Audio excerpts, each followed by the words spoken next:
Interestingly, David Icke's story starts with a woman named Alice Bailey. Some of the following information on Alice Bailey is taken from the excellent research of Terry Melanson, the founder and webmaster for conspiracyarchive.com. He writes, Alice Ann Bailey was a leading disciple of the Russian theosophist Madame Helena Blavatsky, the founder of Theosophy. Bailey formed the Lucifer Publishing Company in 1920, and in 1922 she saw the organization's name changed to Lucis Trust, though the advancement of the Luciferian beliefs remained true. Lucis Trust promulgates the work of a, quote, ascended master, a spiritual being who was working through or in Alice Bailey for some 30 years. The Lucis Trust Publishing Company and their many fronts carry out the work of a Luciferian, quote, master plan for the establishment of something they call the Age of Aquarius. Lucis Trust is a powerful institution that enjoys consultative status with the United Nations, which permits it to have a close working relationship with the UN, including a seat on the weekly sessions, but most importantly, influence with powerful business and national leaders throughout the world. Through its founding of world goodwill, Lucis Trust is, quote, aggressively involved in promoting a globalist ideology. Bailey's influential occult organization is tied to an international conspiracy of elitists like the Council on Foreign Relations, the Bilderbergs, and the Trilateral Commission. A spirit that called itself Dejoie Cool wrote many books through her. These included a plan that detailed many aspects of a world government that she called the New World Order. Quotes like, in a preparatory period for the New World Order, there will be a steady and regulated disarmament. It will not be optional.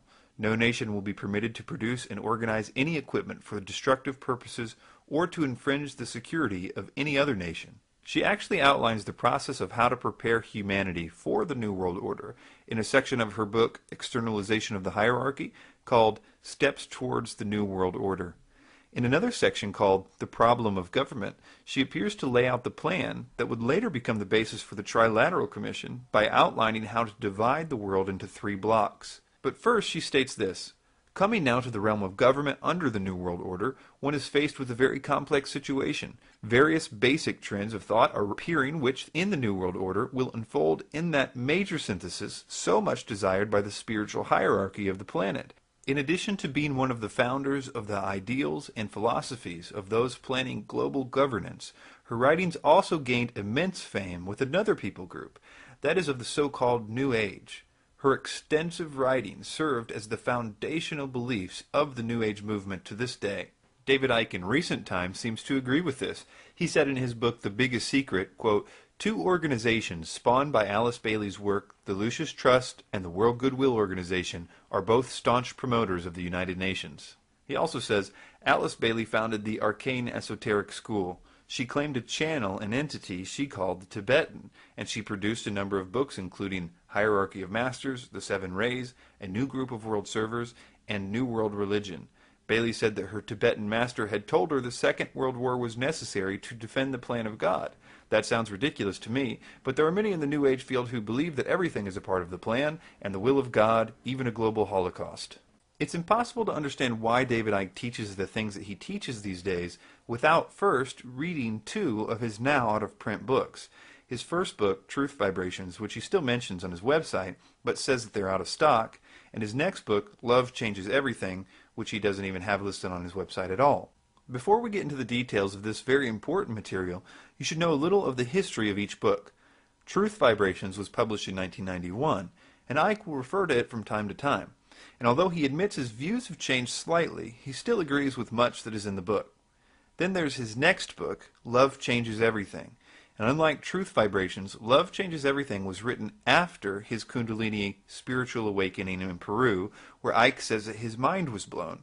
And because of this, Icke says he doesn't like that book at all. He says, quote, I don't like that book because it was written at the most extreme time of my transformation, when I wasn't sure what planet I was on, never mind what my name was. The problem with trying to distance himself with these books is, as we will see, it's obvious that he still believes their main points. We will see countless examples of this in his recent talks and his recent books. And once you see the details of his early beliefs, it will become very clear that they are the same beliefs that are behind Alice Bailey and the New World Order. The first clue that there was a connection between Icke and Alice Bailey came only a few pages into Love Changes Everything, where Icke says, Since the publication of the Truth Vibrations, I have learned so much more as I have communicated almost daily with Rekorsky, the one known as Lord of all creation, who is directly responsible for the changes the earth will undergo. I also communicate often with the one we know as Jesus, the Spirit of the earth, and many others. Now, keep in mind that this Rekorsky is the same spirit that dictated much of his first book, The Truth Vibrations, back when the I first appeared. He says on page 21 of The Truth Vibrations, quote, "Soon after this, the I appeared. One evening I was lying on my bed in a hotel room when I closed my eyes, and there, forming out of the darkness, was the shape of an eye. It was there for a split second at first before dispersing, but gradually it became permanent." Listen to Icke in this early interview when he talks about these entities. And one great example of the way this works I came across, which the beings, which we call the guys, told us about. You call them the guys? The guys, yeah. It's not like the beings like Tarot, Rekorsky. and that's right. Right. Yeah. Now he was Jesus' father, Rekorsky. That's right. And Merlin as well. Part of him was, yeah. That's right. The aspects. Now, although there's a lot to talk about from that clip, the thing that I want to focus in on is the being's name, Rekorsky. In Theosophy, Rekorsky is one of the Ascended Masters. These are the beings that are supposedly so evolved that they have transcended the physical realm, and now they are helping humanity pass through a coming age of enlightenment. Rekorsky was a particular Ascended Master that Alice Bailey wrote extensively about. It is especially significant that Icke calls him the Lord of all creation, and elsewhere, as we will see, the Lord of civilization, and says that he is, quote, directly responsible for the changes the earth will undergo, because these are absolutely clear examples that he is referring to the same Ascended Master that Alice Bailey made prominent, as she gave him those exact titles and said that his task was to establish the new civilization of the Age of Aquarius. She also connected him with the so-called Seventh Ray, which will become incredibly significant as the story unfolds. It was only later, while reading the Truth Vibrations, did I find that he actually confirmed my suspicion that he was in fact talking about Bailey's Ascended Masters. In a section where he was talking about the different messages he received, he said, "Some of the communications came directly from the consciousness which has the awesome responsibility for easing in and guiding the new age of Aquarius, the Lord of civilization and the Lord of the Seventh Ray, one of the energies we will soon be receiving at a much increased power." He continues, "The universe is governed and guided by a massive hierarchy, and the person or consciousnesses are selected purely by a soul's stage of evolution. There are beings that guide the cosmic, galactic, solar, and planetary systems, planets, countries, and regions. Each one of these systems is broken down into further levels of organization. At the head of our solar system is the solar logos, working with the lords of the rays who control the energies that affect consciousness and spiritual development of life forms. These have become known as the Ascended Masters, and they are supported by other Ascended Masters behind the scenes, as it were." One of the best ways to demonstrate that David still holds these theosophical views today is with David's view of the so-called solar logos. As we just read, David believed that there was a literal sun god called the solar logos, and that the solar logos was going to be the entity that would send the energy to raise our consciousnesses and to make us, well, godlike. In another place, Icke says that Rekorsky told him that, quote, "The solar logos is the spirit of the sun, who guides the solar system and sends certain energies to the planet and the stars." He also goes on to say that the solar logos can reach a, quote, "immensely high level of understanding, and that he or she can then evolve to be the Lord over several suns." When Icke said earlier, at the head of our solar system is the solar logos, working with the lords of the rays, who control the energies that affect consciousness and spiritual development of all life forms, he's talking about how in Theosophy, it is the solar logos that is going to send the rays that are supposed to raise the consciousness of the earth. Alice Bailey's idea was that these 7 rays would be generated from the galactic logos, whom she often referred to as the one about whom naught may be said. These special rays would then be filtered through the sun god and then come to the earth to change us and the spirit of the earth, or Gaia. David very much believed in the 7-ray theory of Alice Bailey. In fact, in both of his early books, he not only gives lists for each ray and their characteristics, but he gives the exact characteristics for each one that Alice Bailey wrote. I will show you Alice Bailey's 7-ray chart on the screen, and I will read from David's book, Truth Vibrations. David begins, "These rays are 1. Pure will and power. Ray 2. Love and wisdom. Ray 3. Intelligence. Ray 4. Harmony through conflict. Ray 5. Concrete mind and science. Ray 6. Love and devotion. Ray 7. Law and order and ceremonial magic. The Rikorsky ray." That last part is a dead giveaway because if you notice that Alice Bailey associated each ray to an ascended master, you'll notice that next to the last ray, the one Icke calls the Rikorsky ray, is named Saint Germain. And that is what Bailey, and even Icke, would sometimes call Rikorsky. Bailey would also refer to him as Master R. One way to demonstrate how devoted Icke was to this idea of the 7 rays is to point out that during this time, he would only wear the colors turquoise and light purple because certain colors were attributed to the different rays, and he believed it would attract more good vibrations to himself. Yes, ma'am. I'd like to ask David, is there anything special about that suit that he has on? He wore that on the Terry Wogan show as well. The color turquoise, yes, you can answer that, David. Well, this light, which the Bible talks of, this energy, this life force that is sent out from the Godhead and all around creation, and it's this life force around the planet that's been disrupted, has sub-frequencies within it. And each of those has a vibration, a frequency of a color. And turquoise is the color of an energy within that light known as love and wisdom. And if you wear the color that is on the same frequency, then you attract it and absorb it much more efficiently. And in case you think that he outgrew that, he posted on his website 11 years later a story defending his wearing turquoise back then. He would later modify his beliefs slightly. He said recently, "Turquoise is an important color, but you don't have to wear it all the time." In more recent times, he confirms this belief in the rays that will cause an evolutionary shift. In his 8th book, "And the Truth Shall Set You Free," he says, "Cosmic rays of unprecedented power are being detected. These are the energies that are changing life on this planet. These cycles are fundamental, I believe, to the spiritual transformation and the multidimensional shifts which the planet and humanity are experiencing." Now let's get into why any of this matters to you, a truth seeker. Let me first quote Icke from his book Robots Rebellion. He says, "The sun is far more than a massive ball of fire generating warmth. It is another substation for source energies. The ancients knew this, or at least their most highly evolved members did. And this is one explanation for the origin of the sun god and sun worship. The more enlightened members of their number were not worshipping a ball of fire in the sky, they were acknowledging the solar logos, through which the knowledge and wisdom of the source reaches the planet." He continues, "Just as the sun is the mind that guides the solar system, the galactic mind guides the galaxy, and the universal mind guides the universe." Notice how he capitalizes these words like source and galactic mind. He's referring to the galactic logos from Alice Bailey, the one that she called the one about whom naught may be said. Notice how he talks about the worship of the sun in very good terms. That is, as long as you know what you're doing, and know the esoteric truth about the sun, that it's actually the solar logos. After all, he says, these secret societies were just acknowledging the solar logos, through which the knowledge and wisdom of the source reaches the planet. It's a very good thing, he says, to venerate the sun, as long as you know what you're doing. We see him doing this exact same thing today. The only difference is that he doesn't use the word solar logos anymore. And as you watch these clips, notice the words he uses to describe the true worship of the sun. If you know David Icke, you know that he's using the best words in his vocabulary to present it in a good way. Words like vibrational.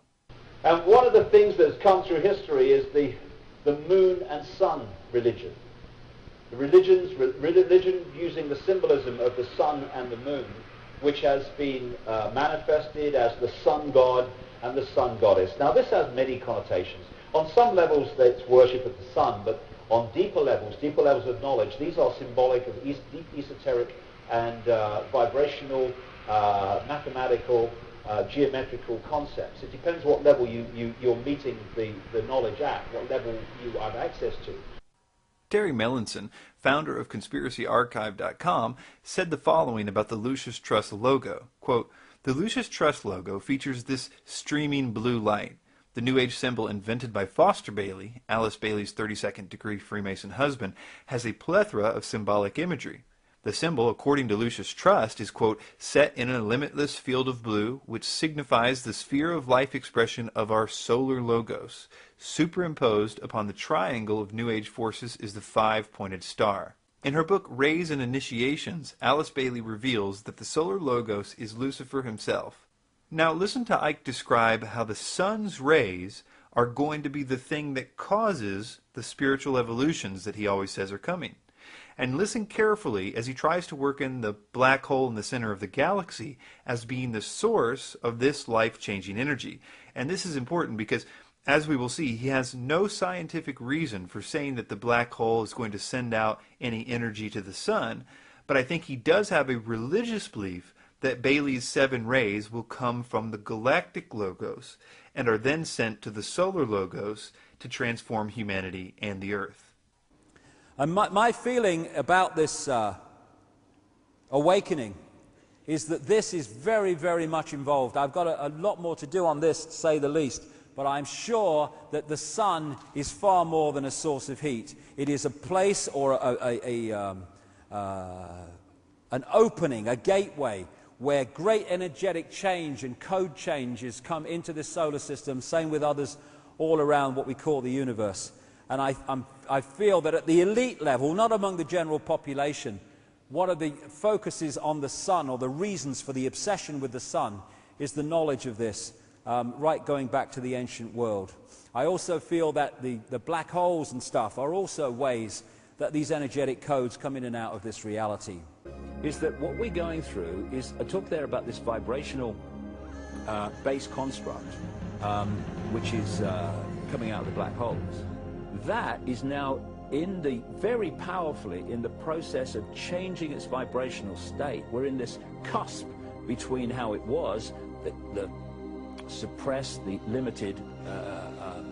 So as this energy changes, it's triggering different photon information from the suns, in this case our sun, and so people are starting to, those more open to it first, are starting to decode a different base information construct. And what that's doing is changing their perception as we decode it and move into a different era.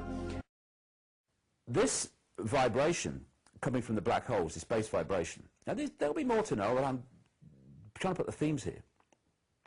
As it moves through its cycle of change before coming back to the original vibration, it's changing the information coming out of the suns in the form of photons. It's changing the information construct. Therefore, we are starting to decode, as it moves through the cycle, different information. And I tell you the way I see it anyway. What I'm saying in my new book is that the black holes, like the one in the center of this galaxy, are vibrating the base vibrational state of this reality. But it's not stable in the sense that it doesn't just stay forever vibrating in the same way. It goes through a cycle. And so it goes through this vibrational cycle and eventually comes back to the start. As the black holes vibrate this base vibrational construct, this base vibrational foundation, it triggers information from the suns to be transmitted in the form of photons, photon energy, which is information. As this vibration changes, and whoever created this virtual reality universe, in other words, this massively advanced computer game, they created this vibrational cycle. And as it goes through its cycle, the information coming from the suns in the photon energy changes. And so we're decoding these things, this change. So we go through periods of what the ancients called the Golden Age, when this massive expansion of awareness and connection and harmony and all the rest of it. And then there are other periods where the energy and the information is much more suppressed and limited, and these different cycles go on until it comes back from the start and the whole thing starts again. Now, I looked into his new book to see if he explained what this cycle was that the black hole was going through, because in running the website, the 2012deception.net, I feel I've heard just about every theory in which a cycle concerning the black hole and the sun is mentioned. Yet I've never heard of a vibrational base frequency that was part of a cycle or anything remotely similar, so naturally I was very curious to find out what scientific information he had to back up these claims, because it seemed like he was just trying to make the theosophy idea sound really scientific. So I thought it was really funny when first I found that he never addresses this cycle at all in his new book, but what he did do was pretty hilarious. He actually put a picture of Carl Sagan on page 406 of Human Race Get Off Your Knees, and instead of quoting Carl Sagan, he quotes a woman named Carol Clark who had a, quote, vivid dream where dead Carl Sagan spoke to her. This dream version of Carl Sagan is literally the only scientific support he has for this particular idea. It simply says on page 407, quote, black holes resonate the frequency, and the different frequencies trigger different levels of information awareness to be emitted by the sun in the form of photons. So this dream version of Carl Sagan is the only evidence that Icke offers us to believe in this incredibly important theosophical idea about the sun god sending rays from the galactic god to change humanity. Even Icke's latest and greatest theories have their origins in his early writings, which in turn have their origins in Alice Bailey's writings. Take, for example, the subject of the moon. Icke claims he got the message from the spirit world regarding the moon. I sat down to start writing that day, and the energy in the room changed. I thought, I know this, I recognize this. The energy in the room changed. There was a vibrational change. You could feel it. The atmosphere changed, is a simple way of putting it. I recognize this. And what I then got as this was happening is the basic first theme was the moon is not real. Of course, there's more to know about that as came, but the moon is not real. The moon is not what you think it is.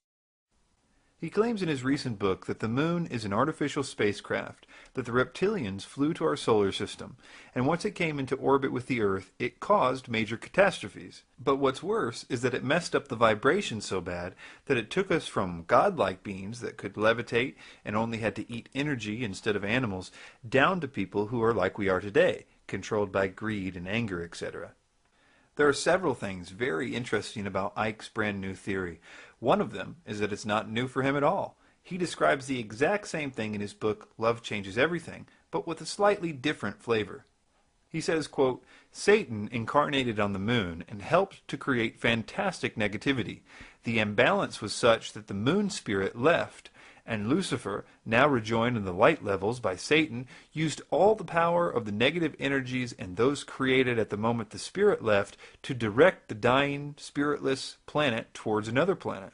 The light levels had known that Lucifer was planning on using the moon to create havoc, because his thought forms were passed directly to the Archangel Michael through the Devic information system and vice versa. Lucifer was thus aware of this and found a way to prevent the Godhead and Michael knowing exactly what he intended to do with the moon. He formed a very large number of plans in his mind, but did not decide which one he would go for until the last possible moment, when he sent out one surge of negative energy that directed the dying moon towards Earth. The Archangel Michael said, there were a great number of possibilities, and we were in a waiting situation. Icke says that this, luckily, was happening right at the time of a scheduled axis shift at the end of the Atlantis civilization, and as a result, the sun god was putting forward a lot of positive energy at the time. He says, quote, Rekorsky said of the aftermath that the power of the solar logos' positive energy ray was enough to stop the moon from colliding with the Earth, but it became trapped in the Earth's orbit.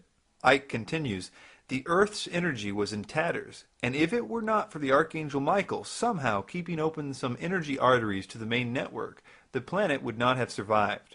I owe him much, the Earth Spirit said, and his perseverance and positive attitude was wonderful for all of us.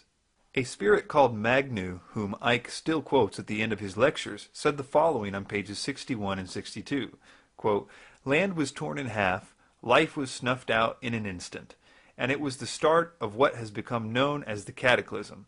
There was water everywhere, tidal waves everywhere, land froze within minutes, great mountains of rock were wrenched out of the earth, areas of land sunk, just collapsed and disappeared. There were violent eruptions, devastating land shifts, and the sea came in. Doesn't this help you better understand what Icke is saying in this interview? For me, this period that people call Atlantis and Lemuria and talk of great cataclysms and stuff like that, that was probably the time when the hacking happened. There was a vibrational shift in a direction of limitation. My feeling is that, first of all, we had a much greater expansion of awareness, visual awareness, hearing awareness. All the senses went much further out vibrationally, and therefore we could access far more.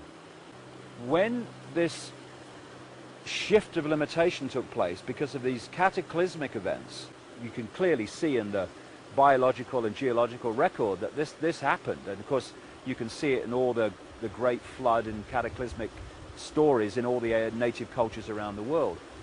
When this happened, there was an energy deficit, and I feel that energy deficit is bridged by what we call food. You've got lions and all these different animals all over the world, right down to the insects level of life, that basically every day is a killing field just to survive, because they are taking in energy in a solidified form, that energy deficit, because of the energetic shift that took place. That's brilliant. This energetic flaw, this vibrational cataclysm was it took the state of this reality, vibrational state of this reality, from harmony to disharmony, right? Now, hey, we're now decoding harmony. Love, peace, beauty. Suddenly there's a shift. Now we're decoding not that, we're decoding this. For the record, even the eating energy thing is from the book Love Changes Everything. On page 97 it says, with the energy system only at minimum levels, they could no longer live purely on energies in the water and the environment. They had to supplement these by consuming the energies in plant life. This is why we need to eat food now, to make up for the low energy levels in the world around us. Now here is the Alice Bailey connection. She has this to say about the moon. The moon chain has in itself a curious occult history not yet to be disclosed. Certain brief hints may be given for due consideration of students. The moon chain was a chain wherein a systematic failure was to be seen. It is connected with the lower principles. The sexual misery of this planet finds its origins in the moon failure. The progress of evolution on the moon was abruptly disturbed and arrested by the timely interference of the solar logos. This one would correspond exactly to Icke's story of the moon spirit being kicked out and the solar logos saving the day at the last minute. The secret of the suffering in the earth chain, which makes it merit the name the sphere of suffering, has its origin in the events which brought the moon chain to a terrific culmination. This next one from Alice Bailey is pretty important because it's at the heart of what Icke's current theory is. It says, certain results, such as the finding of its polar opposite, were hastened unduly on the moon chain, and the consequence was an uneven development and a retardation of the evolution of a certain number of diva and human groups. Diva is a term that Bailey and Icke used to mean angels, like Lucifer. The origin of the feud between the Lords of the Dark Face and the Brotherhood of Light, which found its scope for activity in the Atlantean days and during the present root race, can be traced back to the moon chain. So you can see that Icke's new moon theory is really just an expansion of Alice Bailey's writings on the moon. The next piece to this puzzle surrounds the idea of Gaia, or the Earth Spirit. David has been, and still is, very passionate about the existence of the Earth Spirit, what Alice Bailey calls the planetary logos. The spirit of the Earth is the most evolved spirit ever to incarnate in a physical planet. She is a wondrous being of an evolution that we could not even begin to comprehend. And without that wondrous spirit and that high evolution, and the higher you go up in evolution, the more ability you have to love, the more ability you have for tolerance, the more of all these things you have. If she didn't have that, she would have left this planet a long time ago. When I said publicly in 1991 that the Earth was a living entity that we could communicate with and could communicate with us, people just dubbed me crazy. And now we're seeing scientists who have studied this coming to the same conclusion. Yes. No one did more to popularize the idea of the Earth Spirit than Alice Bailey. It was her writing that influenced the Gaia religion of the United Nations, which will play an important role in the coming world government. A great example of this is a man named Robert Mueller. Robert Mueller was the author of the World Core Curriculum. He is widely recognized as the father of global education. For 30 years, he was Deputy Secretary General of the United Nations. He was the Chancellor of the United Nations University. His ideas about world government, world peace, and spirituality led to the increased representation of religions in the United Nations, especially the New Age movement. He became known as the philosopher of the UN. He's the founder of Robert Mueller Schools, and the preface of the Robert Mueller School World Core Curriculum Manual, November 1986, says, "The underlying philosophy upon which the Robert Mueller School is based will be found in the teachings set forth in the books of Alice A. Bailey by the Tibetan teacher Dejwa Kul."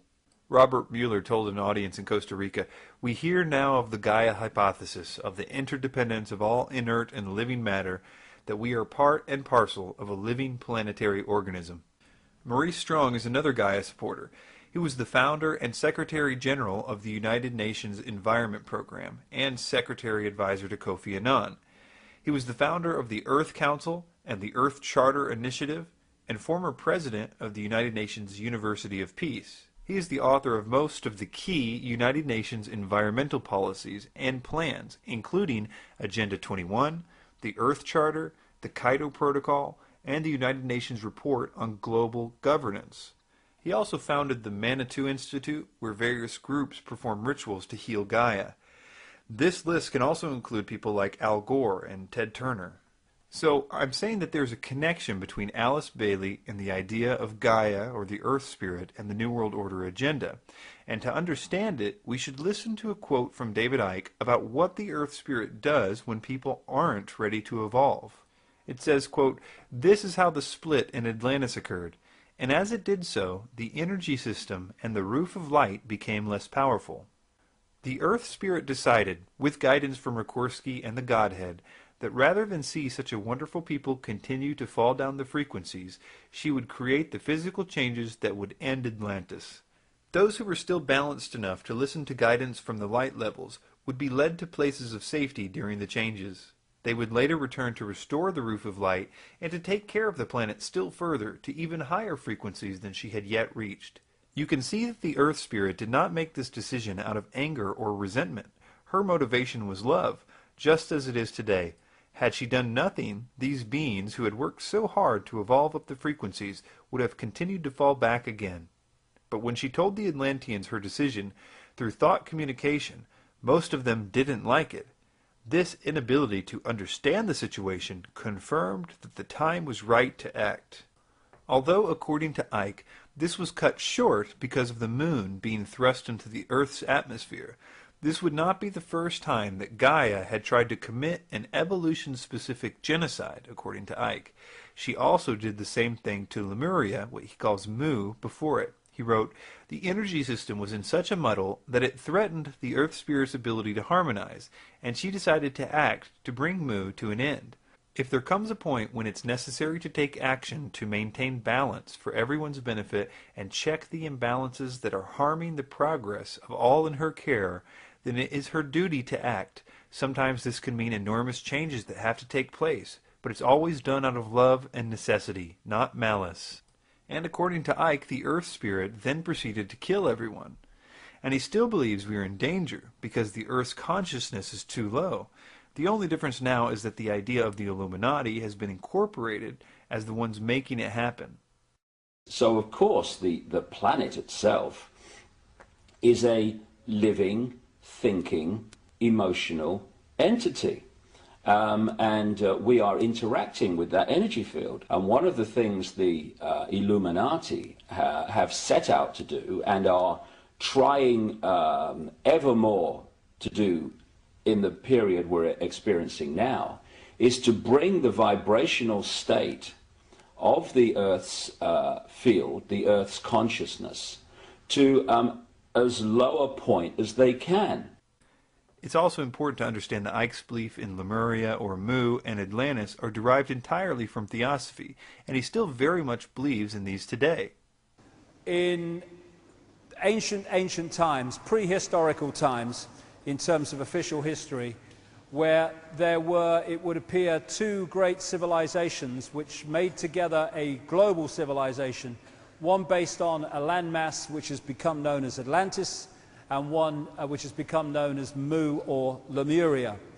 And these were advanced, very advanced civilizations with, in many ways, knowledge beyond what is available in the public arena today. And they went to great technological lengths, great understandings, for instance, in how you can create a magnetic field which then makes vast stones basically weightless, and you can push them along and maneuver them around. Great technological advancement, at least among the elite. Now, there's not a shred of evidence outside the Plato account about Atlantis. And the idea of Lemuria, well, the main evidence for that is because Helena Blavatsky, the founder of Theosophy, simply said so. The idea of the sunken continent of Lemuria that Blavatsky describes has been proven an impossibility after the discovery of plate tectonics, which has led modern theosophists to concede that if Lemuria existed, maybe it was simply an era in time instead of an actual continent in light of this new evidence. Hitler and the Nazis also really liked theosophy. Hitler was said to have kept a copy of the secret doctrine by Helena Blavatsky by his bedside. The swastika of the Nazis was used because of its use by Blavatsky as her symbol for theosophy. The genocide that Hitler imposed was rooted in the theosophical view of the tall, blonde-haired, blue-eyed root races from Atlantis. And actually Icke believed this too. He says on page 46 of Love Changes Everything that the inhabitants of Atlantis were an average height of 6'5", blonde-haired, and skin that glowed white. Icke himself remarks about the incredible influence that theosophy had on Hitler in this way. He says, quote, "I'm not saying that Blavatsky was negative, only that Hitler was influenced by her work." A few other similarities is that Hitler also believed in this idea that the moon came into our orbit and thus gave the need to create this new evolution. He also believed, like Icke, that the earth was hollow, which is funny because in Icke's book The Biggest Secret, when he talks about this, his main evidence for the hollow earth was simply that the Nazis believed it too, which is really only because they both read Helena Blavatsky, who makes the claim in The Secret Doctrine. Also, Hitler believes that the Atlanteans possessed psychic powers and that they were destroyed by a flood, just like Icke believes. It is this desire of Icke's to get back to the Atlantis evolution that is at the core of his teachings today.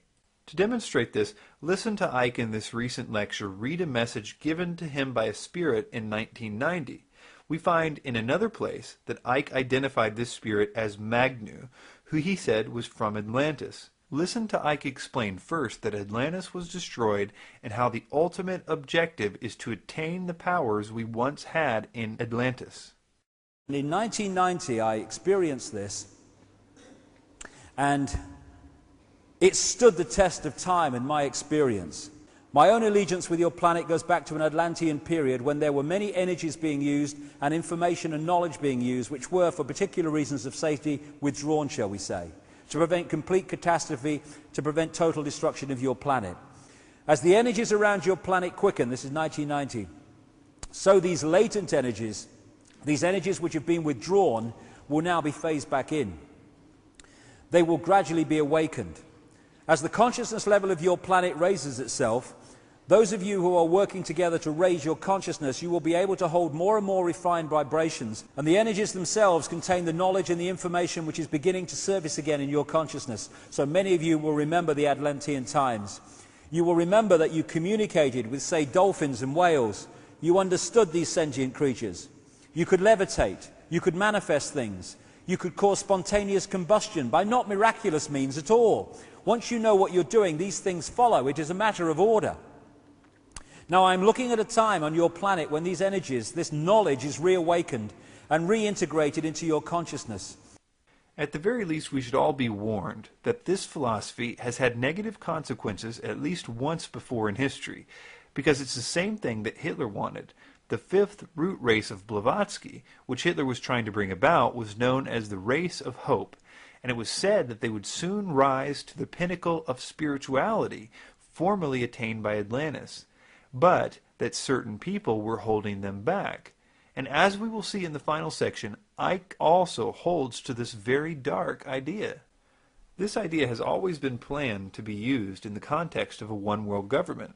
33rd degree Freemason Manly P. Hall said, "The new Atlantis sets forth an ideal government of the earth. It foretells that day when in the midst of men there shall rise up a vast institution composed of the philosophic elect, an order of illumined men, banded together for the purpose of investigating the laws of life and the mysteries of the universe. The age of boundaries is closing, and we are approaching a nobler era when nations shall be no more, when the lines of race and caste shall be wiped out, when the whole earth shall be under one order, one government, one administrative body." Another similarity is the contact with the so-called spiritual hierarchy. As we have seen, Icke is in contact with a plethora of spiritual entities, even up to this very day. The Thule Society, the secret society that Hitler belonged to, also used the theosophical swastika, by the way, believed that highly intelligent spiritual beings existed and that the truly initiated could keep in contact with those beings for information about the world. The occultist Dietrich Eckhart taught Hitler to get in contact with this spiritual hierarchy, and Hitler in fact believed he was in contact with this superior mythical race taught about by the Thule Society. Eckhart remarked on his deathbed, quote, "Follow Hitler, he will dance, but I am the one to blow the pipe. We have given him the means to put himself in communication with them." The T is capitalized. "Mourn me not, I have influenced history more than any other German." Hitler wanted to enhance his connection to these beings further, and Ernest Pretsky, a book dealer, introduced Hitler to a psychedelic drug containing mescaline and peyote. This produced clairvoyant visions that made Hitler believe he had opened the door to more supernatural powers.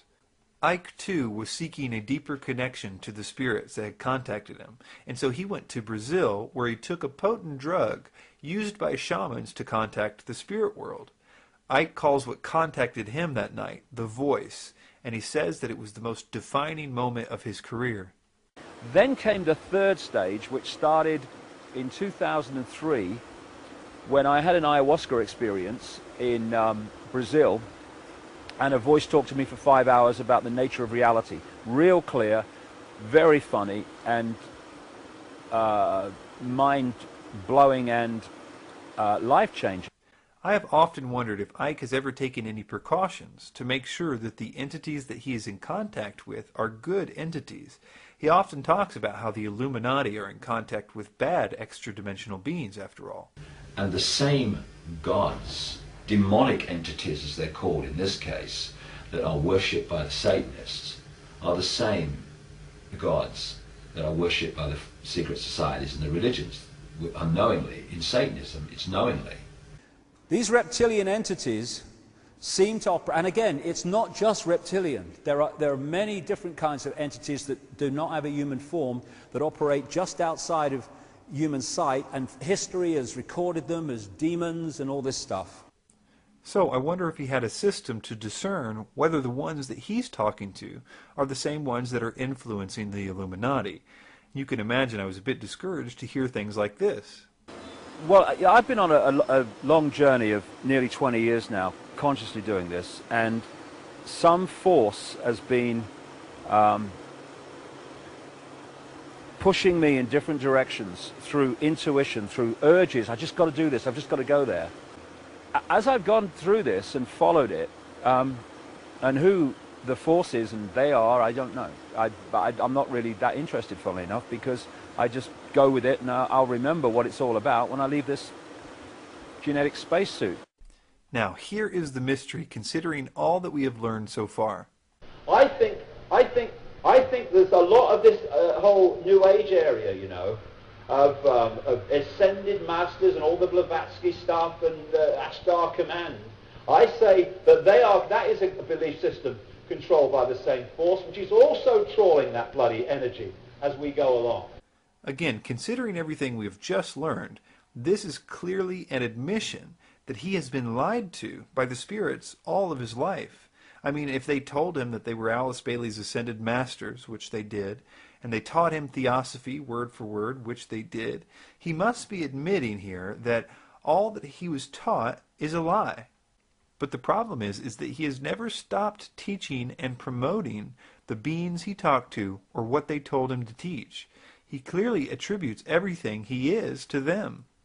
Among these messages that was given to me in 1990 were,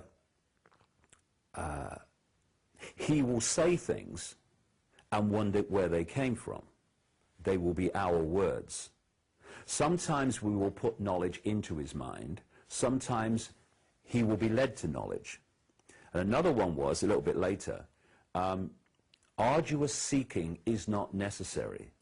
I've given this a lot of thought, and I've come to some possible conclusions. Here are the facts.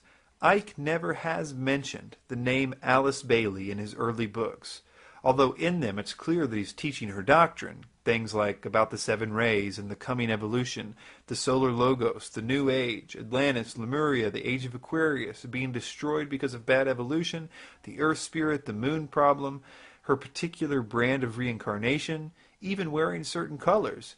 He never once, though, attributes any of it to her. He attributes it all to the spirits that he channeled. He says he got all this information from the spirit world, which I'm willing to believe, and therefore I suppose it's possible that he hasn't made the connection that everything he believes is from Alice Bailey himself yet. He may have never noticed that what the spirits told him was word for word Alice Bailey and or theosophy. The other possibility is that because he has alluded to in the past the idea that sometimes during channelings the paradigm of the channeler gets in the way of the message, and so therefore the message can be tainted by the messenger. He refers to this, I think, to try to explain the fact that he has pages and pages of material of his conversations with Jesus, whom he nowadays says never existed. The idea is that, well, the channeler believed in Jesus, so the name was messed up. But, as we will see later, these beings do much, much more than claim to be some entity. They play the role to the very end and really expect you to go tell people what they told you. There are many problems with this, but the biggest one is that, let's say some of the psychics that he talked to were big Alice Bailey fans, and so he got information that was filtered through their paradigm. Now that's still not an excuse, because we're right back to the problem of, well, if he learned later on that Alice Bailey and her ascended masters lead to a new world order ideology, why is he still teaching us the exact same ideology, only packaged in a way that seems to try to hide the obvious source? We will come back to the investigation of Icke's extra-dimensional entities to see if we can determine anything more about them later on. But for now, let's move on to some of Icke's more earthly sources of his information to see if we can determine anything about the evolution from his early material to his current material, like reptilians. The single most influential person in the development of Icke's current ideas is a man named Brian Desborough. Desborough wrote a lot of conspiracy articles and posted them on the internet in the mid-90s into the 2000s. Later, these articles would be compiled into a book. Desborough is behind an astonishing amount of Icke's research. There's a lot of interesting things about Mr. Desborough. First of all, despite the fact that his bio says that he served as a director of research and development for several American high-technology companies and has provided consultation to a company involved in deep space research, there's no record of him doing anything like this on the internet, which seems odd, since you would think that if a person who was publishing material on the internet so early in its history that he would also leave some trail to his apparently earth-changing scientific research. Another interesting thing is that despite the fact that Icke, when referring to Desborough, calls him his American scientist friend, you can read Desborough's own bio to find out that his information was given to him by spiritual beings, like Icke. Desborough says, during an out-of-body experience which occurred in 1971, he encountered 5 highly spiritually evolved, non-physical beings who informed him that he must write a revisionist history of the world. The purpose of the book was to take the readers out of their comfort zones by presenting them with truth regarding such diverse subjects like the true location of Atlantis, the duplicitous acts of the Illuminati, and the fundamentals of free energy technology. It was not until later that the author learned that the non-physical entities that he had encountered were associated with a non-physical directorate who were the overlords of a group of terrestrial mystics known through the centuries as the Quadragon. It is the role of the Quadragon to intercede in the political affairs of the world periodically in an attempt to elevate the level of human spirituality. It's interesting that, like David, Desborough also speaks out very harshly against Alice Bailey and the Ascended Masters in his book. He even says, the Lucius Trust is a major New Age command center on behalf of the Illuminati, and her book, Education in the New Age, outlined a social engineering program which later was adopted by the Club of Rome. In it she wrote, the science of eugenics will grow. Desborough also writes, Ascended Masters were in actuality merely nicknames she had assigned to the wealthy Masonic patrons of the Theosophical Society, and displayed outrage against phony psychics claiming to channel these non-existent beings. But in an equally amazing feat of doublethink, Desborough believes the exact thing that Alice Bailey believes. That is, that the non-physical directorate, or ascended spiritual beings, are intervening in the political affairs of the world in an attempt to elevate the level of human spirituality, which is arguably the main point to theosophy, as well as all the stuff about the Aryans, which we will see later.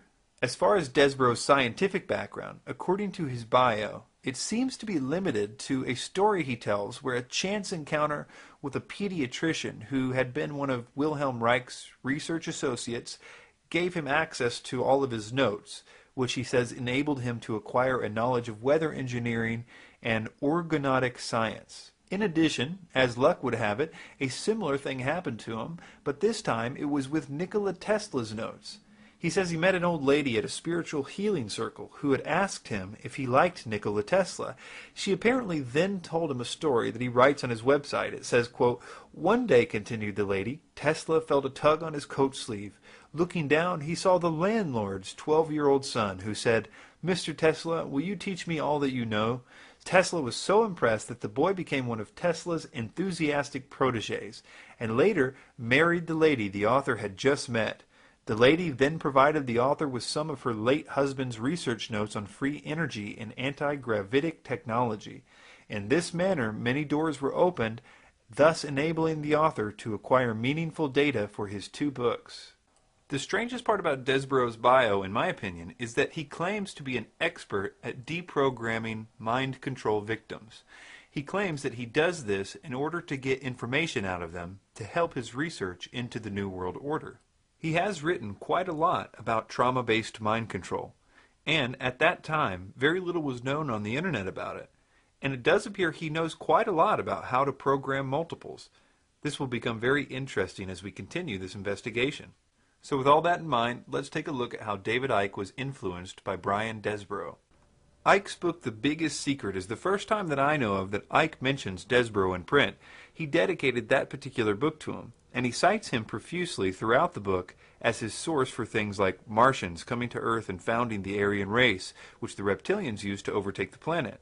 Brian is also the source for much of the information on the Babylonian world, and things like black people are a result of the Earth being closer to the sun at one point, the Ice Age being an illusion, monoatomic gold, directed energy weapons, UFOs are government craft, crop circles are space beams, David's new view on Jesus, and much more. Ivan Fraser, the other person who David dedicated his book, The Biggest Secret, to, later spoke out against David and said this about Brian Desborough, quote, is there anything David could tell us about Brian Desborough's background to allay any doubts we may have about his integrity, considering his massive influence in the content and direction of The Biggest Secret? Also, Icke's subsequent book called Alice in Wonderland and the World Trade Center Disaster is no better than a copy and pasting of Brian Desborough's article entitled The 9/11 Disaster, the Myth and Reality.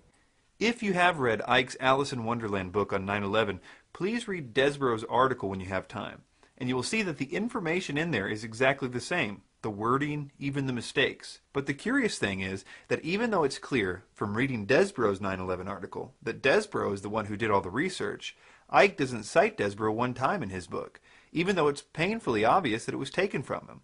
I think that Desborough was quite content to feed information to Icke, even if he got no credit. One example of this is in regard to the reptilian scandal. As I mentioned, the biggest secret is dedicated to Brian Desborough and another man named Ivan Fraser. According to Fraser, it was Desborough that introduced Icke to Arizona Wilder, and it was her testimony that ended up being the reason why Icke went public with the reptilians thing. Desborough also admits to introducing Icke to Arizona Wilder, as well as arranging the meeting between the two, because Wilder was a victim of trauma-based mind control, and apparently Desborough had accessed her programming in order to get information about the Illuminati. According to him, he was amazed to find that she confirmed what he had already been telling Icke, which will be important later. This is Ivan Fraser's side of the story. He had been proofreading The Biggest Secret for David Icke, and he found out about the reptilians thing this way. He says, quote, Arizona Wilder was not mentioned at all in the draft copy of The Biggest Secret, which I had read. David had not met her yet. When the book was released, people started ringing me with questions like, is it true about the reptiles? And is this stuff about the royal family true? At which time I replied that I thought it was, based on the fact that the version that I had read stated only the theory of reptilians and that certain of the royals were involved in satanic rituals. Soon I heard about Arizona Wilder. David stated that he saw his encounter with Arizona Wilder as an amazing synchronicity which endorsed his work in his latest book. How could she have known all this stuff which tallied so exactly with The Biggest Secret? Well, I believe I'm not as naive as David, and I know exactly how she could have known. Icke was passing copies of the book via post to me and others for editing. Fraser continues, this brings in another character who is pivotal to the entire Biggest Secret thesis. It was a contact of David's named Brian Desborough, who introduced Arizona to David. Brian is mentioned as a source for a great deal of the information in the book, having supplied most of the material on which David based his idea about the Martians coming to Earth and founding the Aryan race, which the reptilians used as a vehicle to overtake the planet.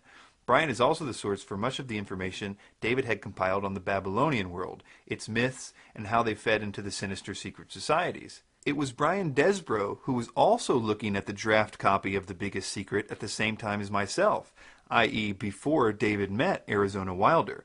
Therefore, the fact that Brian Desborough may be responsible for fundamentally leading the direction of David's research, if not planting much of the basis of the book in David's mind, is obvious. But then, to be the same person responsible for giving him the so-called eyewitness to testify to the verity of that information is highly suspicious.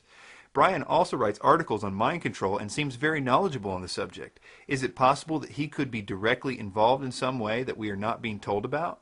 Fraser also says that Arizona endorsed Desborough's theories so closely that, quote, you would almost think she had already read the book, or had been given the information beforehand. He continues, or considering that she claims to be an ex-mind-controlled slave, could it be that she was pre-programmed? Testimony from Mark Phillips and Kathy O'Brien as to how arduous it is to deprogram a CIA slave makes me very suspicious that Arizona Wilder could be considered reliable. She claims that since her programmer died, the programming broke down. I don't believe this can be accepted as such, and external experts would have to be brought in to convince me that if she was controlled to the highest level, that she could be so deprogrammed now to be considered reliable. Brian Desborough describes the story in this way. My own research, based on unpublished astrophysical data, revealed that Mars originally occupied our planet's orbit and was populated by a technologically advanced Aryan race. A celestial catastrophe displaced Mars into its present orbit, forcing the Aryan survivors to colonize our planet and subsequently construct the Great Pyramid. Then they were overthrown by an evil priesthood who established the royal court of the dragon in Egypt. While David was writing his book, it was my good fortune to meet the mother goddess of the Illuminati. She corroborated my research, adding that the Illuminati hierarchy are shape-shifting dragons who require the consumption of Aryan blood in order to maintain their shape-shifting capability. hence their opposition to interracial marriages. As we watch these clips of Arizona Wilder, notice that when she was asked about the history of the reptilians, that she says that she was made to learn this. No matter who she thinks taught her this information, the fact that a bunch of Satanists made someone learn something sounds like programming to me. From your experience, being brought up in this Illuminati environment, were you ever told anything about where these reptilians came from and what is the history of it all? I was made to learn through Mothers of Darkness, which is a certain aspect of the organization, because that was an early part of my training, the history of what was the Illuminati on this planet. And what I learned was that the Aryans originally were from Mars, and the reptilians came to that planet they came from another place, they came to that planet, they came to rule, because they wanted to mix, so they said, with that race, and but they became the overlords. That's an interesting term, overlords. Brian Desborough uses it almost 30 times in his book, compared to Icke using it one time, and even that was in a quote. It doesn't prove that the info was planted by Desborough, but it is a suspicious coincidence. And the Martians, or Aryans, were seeking to escape from it. They went to the moon, and then were there attacked, and they then went to Earth and established culture here on Earth approximately 6,000 years ago. And at that point in time, they were doing well, and they were mixing with the indigenous population of this earth. They were getting along with. And then about 4,000 years ago, the reptilians arrived here and again began to take over. And they instilled themselves in different places underground in the earth, and also this one part of them, the ruling part, took over and became involved in the politics and in the religion, and started controlling through these means at that point in time. A woman named Sva Lee, who is widely regarded as trustworthy by many in the truth movement of all backgrounds, claims to be a former programmer for the Illuminati. She is currently in hiding, we hope, but her writings, which are still posted on the internet, fill in many of the details about how mind control slaves are programmed. One time she was asked about this reptilian idea. The question is, Sva Lee, I have to ask you this. There are stories floating around on the internet about the Illuminati and other agencies being run by extraterrestrials, in particular a reptilian race operating from a higher dimension. Any thoughts on that? My answer will probably cause a lot of anger, and it's not meant to step on any toes. Here it goes. I have never seen an alien or extraterrestrial. I have seen some programming to make people think they saw aliens as a cover story for programming, if they remembered. None of the head trainers I knew or others on the leadership council believed in aliens, although I never asked them. I personally believe that the reptilian stuff is actually the demonic at work. I have seen shape-shifting and other stuff because of demonic influence. Okay, so some of you here will say, gee, she believes in demons, that's as far out as aliens. Well, this is what the Illuminati certainly believe in. They know there are spiritual realities, and they think that they can control them. Those of a more cynical bent would say that the shape-shifting was a drug-induced hallucination and group hysteria in the context of a ritual setting. I will let each reader decide based on their personal comfort zone, but no, absolutely no reptiles or aliens seen in Washington, D.C. or San Diego, California as of 5 years ago. At least I never saw them. Interesting that Icke seems to validate this idea that spirits can make a person shapeshift. It was a lady who channeled this consciousness back in 1990. And I'll just read what it said because it's so relevant to now with the hindsight of the years that have passed. And if anyone doesn't you know, believe in shapeshifting, they should have seen this woman's face when she was doing this, because she became someone else. Her face, it was like, whoa, changed to a completely different face. I would say that Arizona Wilder's testimony is worth listening to. It seems to be consistent with high-level satanic rituals. I would suggest one possibility is that she may have been made to learn the reptilian story, as Spaulding suggested, so that if her programming did ever begin to break down, she would tell people that it was reptilians instead of satanic rituals. Something that a lot of people miss about her testimony is that the entire purpose for the ritual she did was to summon what she calls demons, or old ones, so that they could give more information about how the New World Order should be set up to the top-level people. It's clear that she believes it's the demons, not reptilians, that are behind the planning for the New World Order. They materialize from out of another dimension and are present at rituals, and they are so powerful, and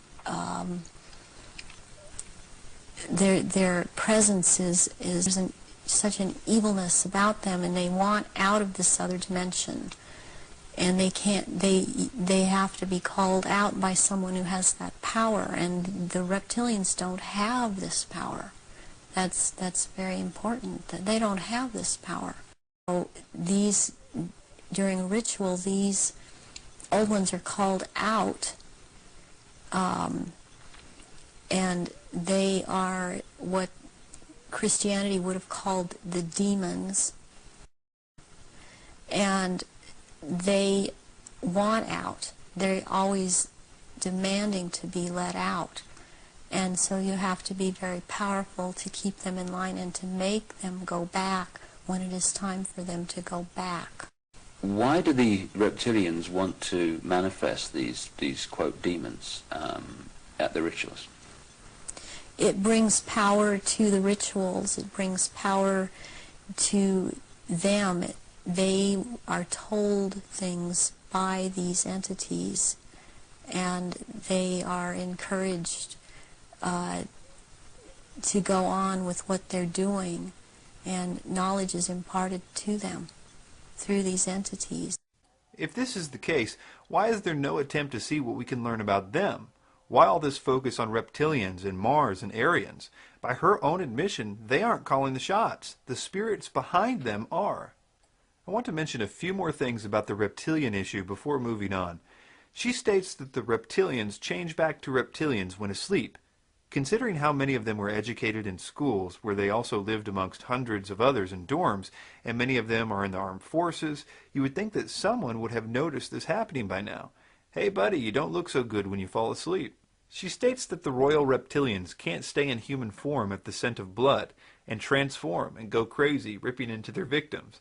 And in all those years, nobody has ever noticed this when they cut themselves, been around blood, menstruating women, etc.? Considering they are so public, there is no way that they have never been in the vicinity of blood. The other testimony that Icke uses to confirm the reptilian issue is that of Credo Mutwa. This is what Ivan Fraser said about Mutwa. Quote, soon after this, the Arizona Wilder interview, David re-emerged from a trip to Africa, announcing a new video called The Reptilian Agenda, which is an interview with a Zulu shaman called Credo Mutwa, who is confirming the evidence of shape-shifting reptilians. Credo recounts various ancient Zulu myths about the reptilian race which manipulates mankind, which are taken literally by himself and Icke, and seen as a remarkable confirmation of the reptile-human race theory, although Credo's version is that the race actually originated on Earth, left it, and returned. Furthermore, the central reptile-Aryan race thesis is fundamentally challenged by Mutwa's assertion that the black leaders of his country and their bloodlines are from the reptilian race also. Mutwa also speaks about personal encounters with gray aliens, which he states are servants of the reptilians. Mutwa elsewhere, rather contradictorily, states that the grays are actually the reptilians with an artificial skin. This contradiction is not challenged by Icke. I also agree with Fraser when he says that both Mutwa and Arizona Wilder may be consciously very genuine in recounting their experiences according to their memories, but I believe we need to be extremely careful before buying into what amounts to circumstantial stories with no proof. Also, I want to address this idea that's circulating on YouTube and other video sites, that people's pupils change and you can tell that they are reptilians this way. This is an effect caused by uploading a video with bad resolution. The same effect is happening with other elements in the picture. but you only notice it on the eyes because the eyes are very detailed things, and when the pixels cut out on them, it's more noticeable than it is with the other elements in the picture. Even Icke doesn't believe this stuff. All over the internet, people have started talking about this now, and these pictures are circulating. This might be probably is just a trick of the light, but it's very symbolic of what we're looking at. Desborough gave Icke another view that became very important to Icke's teaching. He gave him his current view on Jesus. Most of you might not know, but Icke's view about Jesus changes dramatically from book to book. For instance, the early Icke is very confident that Jesus existed, only that the Bible didn't include parts of his story that it should have. There is a thin line of truth in the Bible, certainly, and many of the things that the being Jesus, who certainly did exist, and certainly did die in that way, says are accurate reflections of what he said, but they are taken out of context and misinterpreted. One interesting way to demonstrate that his views changed dramatically about this from book to book is by first quoting this passage from Truth Vibrations. He says, quote, "My own feeling and what I have channeled and seen leads me to believe that Jesus survived the crucifixion. I had a very strong vision of Jesus on the cross. During that vision, I was with Jesus, experiencing what he felt. He experienced great pain in his hands and wrists, and he was utterly exhausted. I then saw a pole being raised with a cloth, which was offered to his mouth. From this he took a drink. Soon after this he appeared to lose consciousness. When he awoke, he was lying with people all around him, attending to his wounds. They were all in white, I remember. It was clear that Jesus was in a state of shock. He whispered, 'I live, I live,' as though he had expected to leave the physical body. I had other visions and channeling, which together gave me this overall picture of what actually happened 2,000 years ago." Now listen to his version of the crucifixion in his next book, Love Changes Everything. When the channeling, crucifixion, had finished, one of the followers asked if Jesus could be taken down, and his request was granted. He was still alive at this point, but the swift movement of the sword removed him from the physical level. Only Jesus knew for certain he would die. So, in this version, Jesus did die, which is obviously a massive contradiction from the previous book with no explanation of the discrepancy. Keep in mind, in that book, Jesus personally talks to David on a regular basis. For instance, Jesus is quoted as saying things like, quote, "I was so determined, David, so determined to ensure that the truth could not disappear because one man was nailed to some wood, and I knew the effect it would have on Lucifer Satan if the energies were powerful enough." Icke always tries to downplay his famous claim to be the Son of God. He always said he was simply claiming to be a Son of God, not the Son of God. But the problem is that he really did claim that he personally was the one spoken of in the Bible that was going to return. He claims in this clip to be the second coming of Christ. Do you think if Jesus were alive today and you'd been alive then, he would be writing books and doing promo tours and appearing on television programs and so forth? Would he be promoting it in the same way Absolutely. that you are? No? Tell you the funny thing, Nicky, you know, the Bible actually predicts the coming of the Son of Man, the coming of the Son of God, at this time of great change. What, right now? Yeah. Well, at this time of great change. The Bible predicts you in a way? Yeah, exactly. It calls the being the Son of Man. Where is that? So people can... That is in the book of Revelations towards the end. Right. And it's also earlier on in some of the Gospels too. What do they expect this Son of Man to look like? Do they expect him to wear a beard and a white robe? Well, they don't expect him to be a Hereford United goalkeeper. Correct. But did they the people 2,000 years ago didn't expect their Son of God or whatever to be a carpenter's son, and he got the same reaction. You see, what it is, it's about incarnating into a body that relates to the world as it is at the time. That's why Jesus was a carpenter's son and worked in Palestine. Why in this life have I... Because you were a broadcaster. Exactly. Why was I taken into the communications You were industry? taught self-discipline in sport. Correct. And all that. This is how it's done. Yeah. And so I'm comfortable talking to you, and I'm comfortable on television, I'm comfortable in broadcasting, which is a great help to get over the truth, as the world is at the moment, where the media is the vehicle to do it.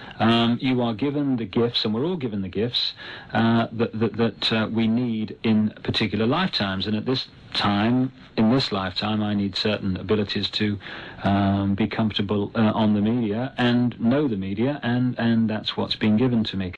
And as most of you know, Icke's view on Jesus changes dramatically from here.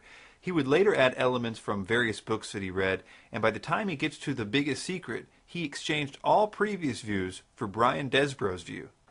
Have you ever heard of Icke talk about Tammuz and Nimrod and Queen Semiramis? I'm pretty sure you have. It's one of the most common parts of Icke's presentations, and he rarely misses an opportunity to launch into his spiel. In Babylon, they had a trinity of Queen Semiramis, also known as Ishtar or Istar, Nimrod, the sun god, she was the moon goddess, and Tammuz, who was the virgin-born son of Nimrod and Semiramis. He took this view word for word from Brian Desborough, and although he doesn't credit Desborough for it, it's clear that he did. For instance, there is no mention of Tammuz or Semiramis before this book, and it's obvious that he is using the same wording from Desborough's article called The Great Pyramid Mystery, Tomb, Occult Initiation Center, or What? For instance, Icke writes, Tammuz, who is said to have been crucified with a lamb at his feet and placed in a cave when a rock was rolled away from the cave's entrance 3 days later. Now compare that with what Desborough writes. Tammuz, who, according to the writer Langton Tius, was said to have been crucified with a lamb at his feet and placed in a cave when a rock was rolled away from the cave's entrance 3 days later. The only difference is that Icke takes out the reference to Langton Tius. One reason he probably did this is because Langton Tius was a person who was widely known for taking Christianity and trying to explain it using pagan symbology to be more acceptable to the pagans. So it's not shocking if we were to find this information, but as we will see, even given this, the claim is still not true, and that's probably why Icke drops the reference altogether. In any case, the point is that Icke took the reference, and it's clear that Icke had access to this particular article, because in other places in his book, The Biggest Secret, when Icke cites Desborough, he cites this very same article. The footnote reads, Brian Desborough, The Great Pyramid Mystery, Tomb, Occult Initiation Center, or What? A document supplied to the author and also published in the California Sun newspaper, Los Angeles. The biggest problem here is not who he got the information from, but how terrible the information is. No scholar would ever write that a rock was rolled away from Tammuz's tomb after 3 days. This is a flat-out untruth with no apologies. Even Acharya S., who Desborough is misquoting right here, disagrees with this idea, and that's saying something if you know who she is. Icke traded in his earlier view of Jesus for this most easily disproved one. I will call it the Zeitgeist version of Jesus. This is the one where he did not exist in history, but was an amalgamation of ancient pagan gods. This is the one that I believed for a long time, thanks to David Icke. But I started doing some investigation on my own, and I realized that something was really wrong with this view. Although it sounded plausible and even scientific, I couldn't confirm any of it with the actual writings about these gods from the original sources. And all the people that claimed that these things could be found in the original sources were Freemasons or Luciferians. For instance, Icke tells us in The Biggest Secret that Horus was the Good Shepherd, that Horus was the Lamb. Horus was baptized at age 30, he was the child of a virgin, his birth was marked by a star, he had 12 followers, Horus was the morning star, Horus was the cursed, Horus was tempted on a mountain by Set, and that he was a child teacher in a temple. The problem is that none of this is true. If you read every single thing you can find that the Egyptians wrote about Horus, you won't find any of this stuff. It's a flat-out lie. And guess who Icke cites for his claims like this? Albert Churchward, a high-level Freemason. And not only that, but someone who lacks any expertise in this field. I think one reviewer of his book on Amazon said it best about Albert Churchward in regard to his scholarship, quote, "This book is not recommended for those expecting a scientific approach. The absence of any description of the author's academic background explains it all." I've had a website up called ZeitgeistChallenge.com since the film Zeitgeist came out, and it offers $1,000 cash to anyone who can simply show where in the ancient texts these things can be found. I've yet to have one serious submission to this challenge since the website was put up. I have had a lot of people confident that they could answer the challenge until they started to look for the actual writings themselves, which is why I put the site up in the first place, to get people to come to the same conclusions that I did on my own. This is a Freemasonic lie. Yes, I know that the movie gives a long list of their sources, but if you inspect those sources, you will find that they do not even attempt to cite actual original texts, but instead cite recent authors who themselves do not cite sources. If this idea that I'm suggesting makes you mad and you think that I'm kidding, please watch the films Zeitgeist Refuted Final Cut or Zeitgeist Part 1 Exposed, the film. In the footnotes you'll find both of them, and they're both by two separate filmmakers, and they do a great job of showing how easily this idea is refuted. In fact, of all the various versions of Jesus that Icke has had, this current view is the most easily refuted. Now let's go back to Desborough and Icke's view about all the Babylonian symbolism in Christianity. But first, let me explain something that will really help you understand what we're about to discuss. Christianity was around for at least 300 years before the Vatican existed. Secular history records a massive slaughter that literally lasted the entire early history of Christianity. Almost every emperor of Rome, starting with Nero, continued the relentless genocide of Christians. They fed them to the lions in arenas, and they burnt them alive for fun. This is what being a Christian was for the first 300 years of their history. Deciding to be a Christian was basically deciding to be tortured and killed publicly. It wasn't a decision that people made lightly. These people's beliefs were nothing like the Babylonian religion of Rome. This is one reason why Rome hated them so much. A good example of this is the Emperor Diocletian, who believed he had eliminated all the Christians. He erected monuments to himself that boasted of this supposed accomplishment. It was engraved, Diocletian, Jovian, Maximin, Herculeus, Caesarus, Augusti, for having everywhere abolished the superstition of Christ, for having extended the worship of the gods. It was only after one of the emperors, Constantine, was said to convert to Christianity, and the jury is still out as to whether that actually happened or not, but one thing is certain. After that time, the government decided to stop fighting Christianity, and instead it seeked to totally control it. It unwisely declared Christianity the official religion of Rome, which, as you can imagine, was a shock to all the pagan citizens of Rome. This is when you start to see all the pagan symbolism start to creep into Christianity. It was added, at least in part, to appease the pagans and incorporate their symbolism into a religion that they had all tried to destroy for the last 300 years. And this is the key to understanding this. The Bible itself, the writings that the Christians were reading during their times of persecution, doesn't support any of these Illuminati symbols or ideas. This is why the Vatican made reading the Bible illegal in the 1200s. The real Christians were literally burned alive with their illegal copies of the Bible chained around their necks. Even to this day, the Catholics do not recommend reading the Bible themselves. They say it's better left to the priests to interpret for them. This is also why it was not allowed to be translated into any language but Latin for 1,000 years.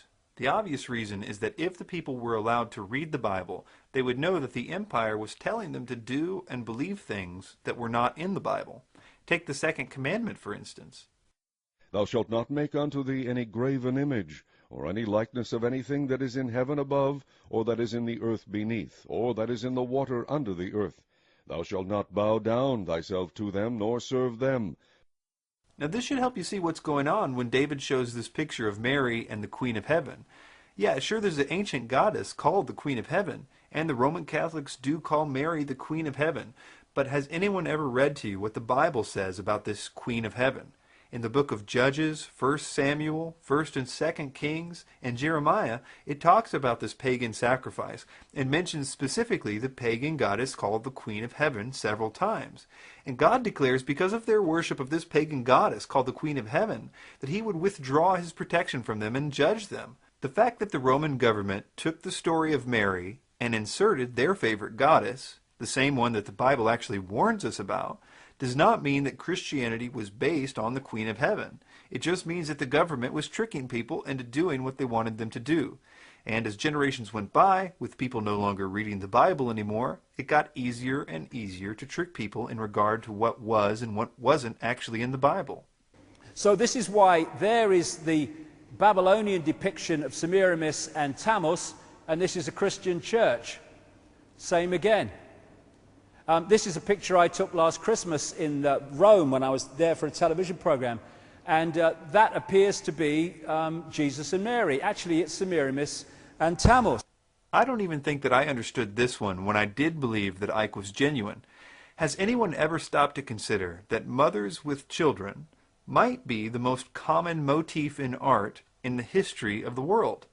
I mean, mothers have always had children since the dawn of time, right?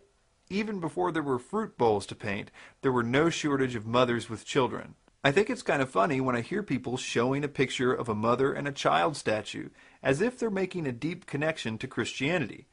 If statues of mothers with children is a specific thing, only to be compared with Mary and Jesus, then I have a lot more similarities with Mary and Jesus that I would like to add to the list, from every culture and every time period.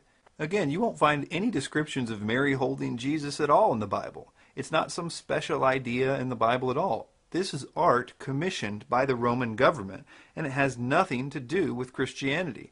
Early Christians did not make images of Jesus because of what they thought was obedience to the second commandment about making idols. This artwork is only something you see after Rome starts calling the shots and telling everyone this is what Christianity is now. And the sad thing is, nowadays we believe them. This also explains this idea of halos. So much is made about these halos in theosophy and in the occult, but there's nothing about halos in the Bible. Early Christians wouldn't even make paintings of Jesus in the first place, as we mentioned. The halos on Jesus or other people that Rome made the artists paint is only evidence that as pagans, the Roman/Babylonians were trying to appeal to the pagans who were used to seeing their gods like this. The whole idea is foreign to real Christianity and foreign to the Bible. Just another case of Icke telling you to believe that the Illuminati version of Christianity is the real version. But my favorite one that Icke uses is this one. This is another depiction of Nimrod in the ancient world. He was also the fish god. Again, Jesus, the fish. He had the fish head hat. This is a depiction, actual depiction from Babylon, and that's why we have the mitre in the Pope. The key to this one is the connection that Icke makes to Jesus and fish. Did you catch it? Again, Jesus, the fish. Jesus is in no way associated with fish, except in the occult world, where Blavatsky stated this because she wanted to connect Jesus to the age of Pisces, so that she could be done with him in her new age. When Jordan Maxwell does this, he always will say, Jesus the Fisher King, which is not a title for Jesus at all. Jesus wasn't a fisher king or a fisherman. Jesus was a carpenter. This is a little mind trick that Maxwell plays to build up the case that Jesus was associated with Pisces. There are about 3 things that people say to equate Jesus with fish so they can either make this Dagon hat connection or the Pisces connection. Let's look at them really quick so we can see why Icke's, quote, Jesus the fish thing is so wrong. A few of Jesus' disciples were fishermen. Now, does that make Jesus a fish? He did feed many people one time with 2 fish. And this is why people equate him with the astrological sign of Pisces, which is represented by 2 fish. But when people make this claim, they never mention that only a few days later he did the same thing with more than 2 fish and a different number of loaves. Why wouldn't they tell you about that instance a few pages later? Because it ruins the whole Pisces thing. The fact is that Jesus did all kinds of miracles. We don't associate Jesus with ears, even though he was said to heal a man's ear once. And the final thing that people do is point to the Jesus fish on cars. This symbol was representative of an acrostic in the Greek language that early Christians used to use as a sign to see if certain places were safe for them during the persecutions. It meant Jesus, anointed, God, Son, and Savior, and it doesn't make Jesus a fish. Before moving on to another man who Icke bases his beliefs on, I will conclude that the reason that the emperors of Rome and later the Roman Catholic Church tried to keep the Bible from people is that contrary to what we are taught in the so-called truth movement, the Bible is incredibly anti-Illuminati. Not only does God reveal to people like Ezekiel that the elites of his day, the Illuminati if you will, were worshiping the sun behind closed doors, and later he showed him that the secret worship of Tammuz was going on too. It is filled with discussions and promises to judge this so-called secret power of lawlessness, which we might call the Illuminati. See my video, Was the Bible Written or Changed by the Illuminati, for more on this. Another of Icke's sources is a man named Michael Talbot. He wrote the book The Holographic Universe, and Icke quotes him frequently as the basis for his belief that nothing is real and everything is a hologram.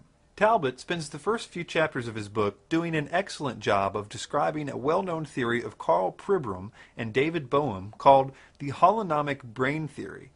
In their experiment, they cut out different parts of rats' brains and ran them through mazes and discovered that memories were apparently stored in each sector of the brain, which is similar to a hologram in that each piece of the hologram contains some information about the entire image. Both Boehm and Pribram would later speculate about applying what they found in the brain to the entire universe, but it would remain just a theory.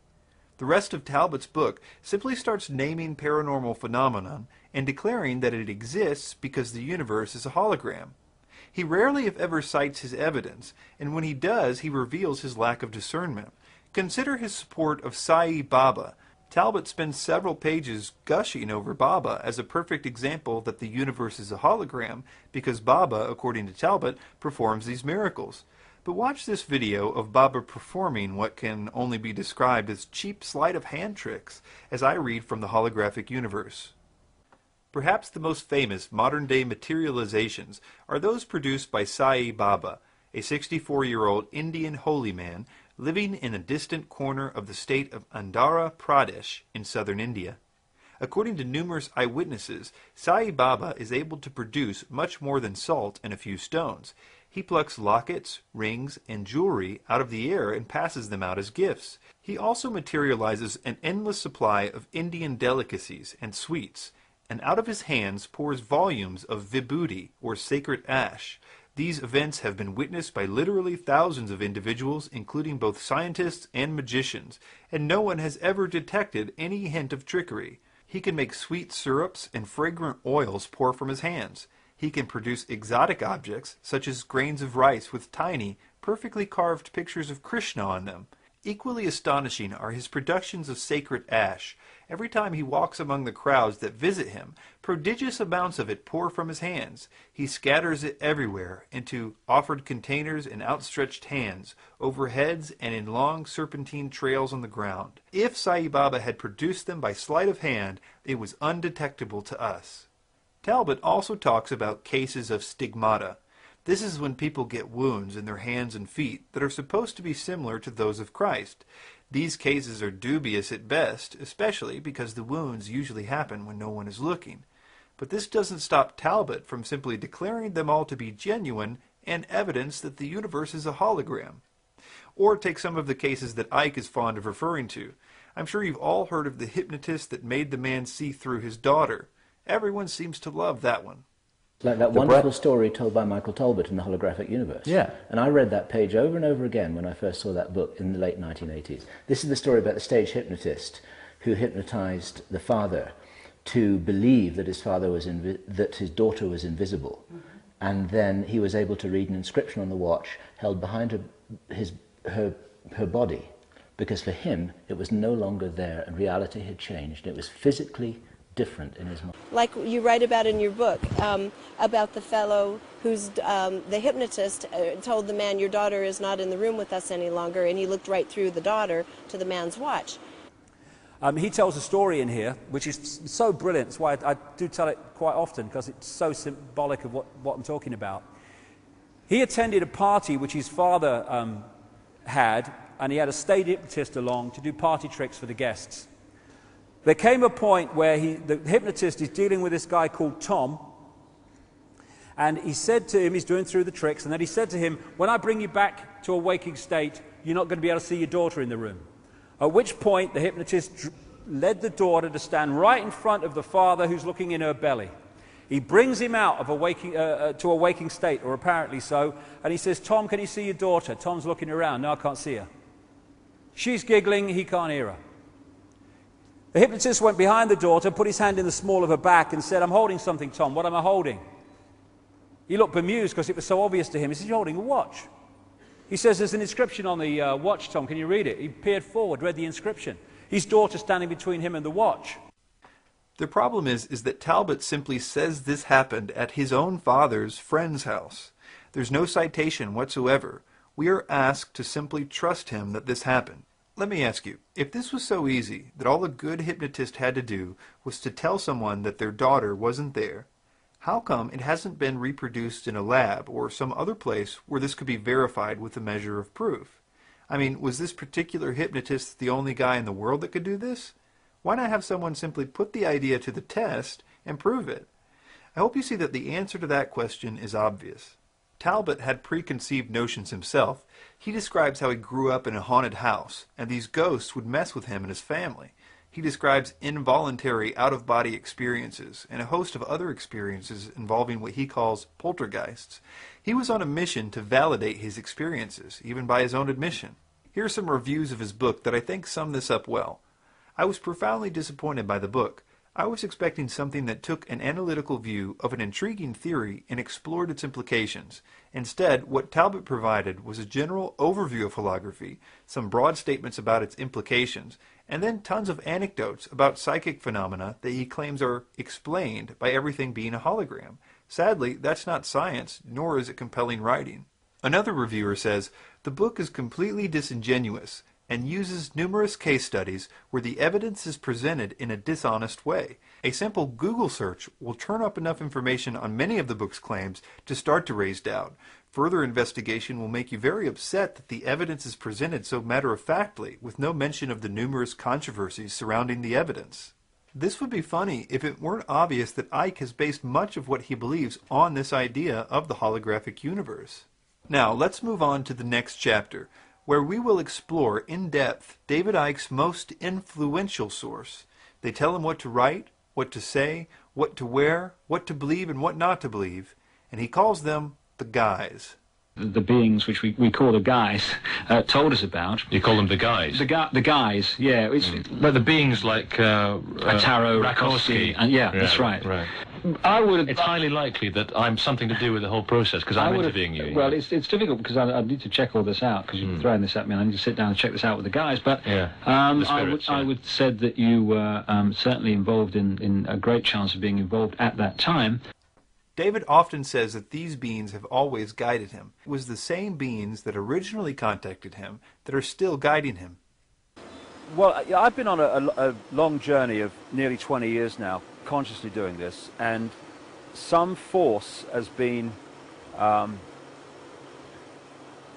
pushing me in different directions. In Love Changes Everything, he says, those who are helping the planet and humanity through this crucial period in their evolution, they have asked me to put together in this book all that I have learned so far, and that, quote, communicating with such beings on other levels of creation is the most natural thing in the world.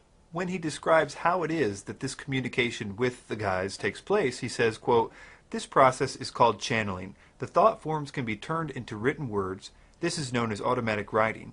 Your hand writes on the paper, sometimes with incredible speed, but the words and information are not yours and could not possibly be yours because you often know nothing about the subjects taking shape in front of you. It is also possible to hear the thought forms as a soft, gentle voice inside your head. I call this method getting it direct. On a more limited level, it is possible to communicate through dowsing. Perhaps do you actually hear the voices in your head? It depends. Sometimes you hear voices, sometimes it comes in terms of them talking through you, so they talk through your voice box, and it also comes through what's known as automatic writing. You get a sheet of paper, you put a pen in your hand, and they just take over your arm, they write. And they write amazing things which you have no comprehension of. I mean, he also still quotes from them from time to time as evidence that he still considers the information accurate. An example is that he closes most of his lectures with a quote from a being named Magnu from his book Love Changes Everything. And he says that his words are really their words. And wonder where they came from. They will be our words. These beings, as we saw in the first chapter, dictated the belief system of theosophy to him. And although he does not call it that today, it is clear that that's what it is. Given what we learned in the first section about the connection to Alice Bailey, who also was in contact with entities, how can we be sure that Icke is not listening to the wrong spiritual forces, the ones that seem to be orchestrating the New World Order? He is the first to admit that these beings exist. We can gain some wisdom from a man some of you may know named Terence McKenna. He was a man who encountered several beings from other dimensions, according to his books. He had some sobering words for people like David Icke when he said, "It is no great accomplishment to hear a voice in the head.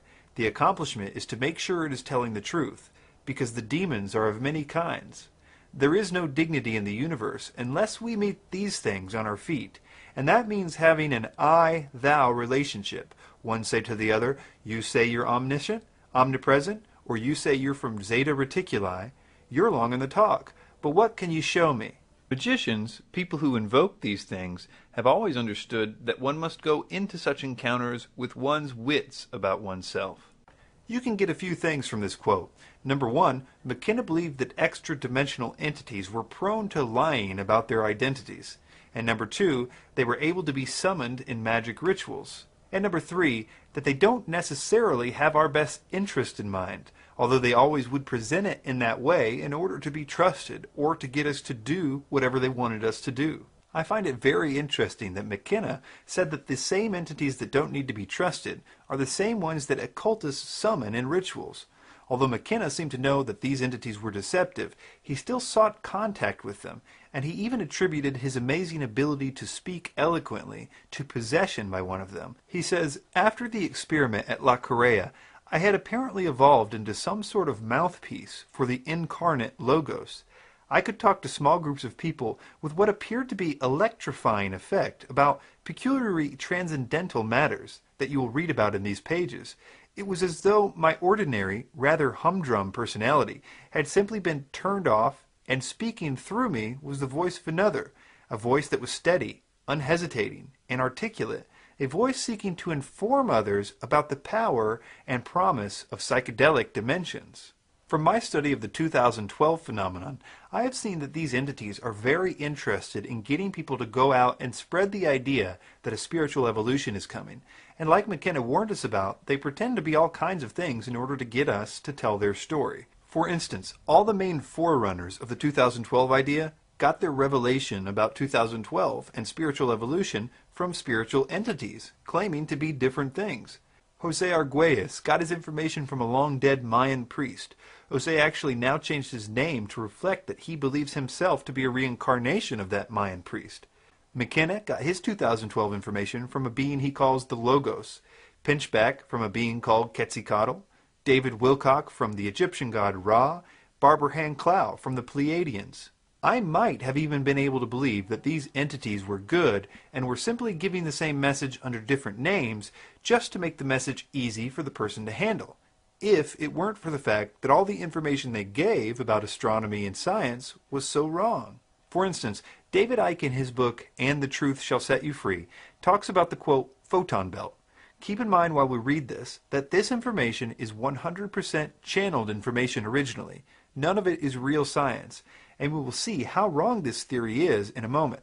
He begins, underpinning these astrological events in this period is the photon belt. Many psychics and esoteric scientists, notice how he didn't say actual scientists or astronomers, are now agreed on the existence of a belt of highly charged energy, centered on the Pleiades star system, an estimated 500 light-years from the Earth. It is from here that much channeled information which feels right to me is purported to come. I believe that the Pleiades, maybe in our future, is a base for the positive extraterrestrial support we are being given at this time, and quite possibly the home of extraterrestrials who have abused the Earth and humanity too. Paul Otto Hesse claimed to have discovered a belt of immensely powerful energy which he termed the photon belt. According to estimates, it takes his solar system 24,000, some say 26,000 years to orbit the Pleiades, and the star reckoned to be at the center of the belt, figure 17, known as Alcyon. Again, there is much ancient legend across many cultures about this star. He continues, it would appear that we have reached the point when this solar system is entering the photon belt and its highly charged energy.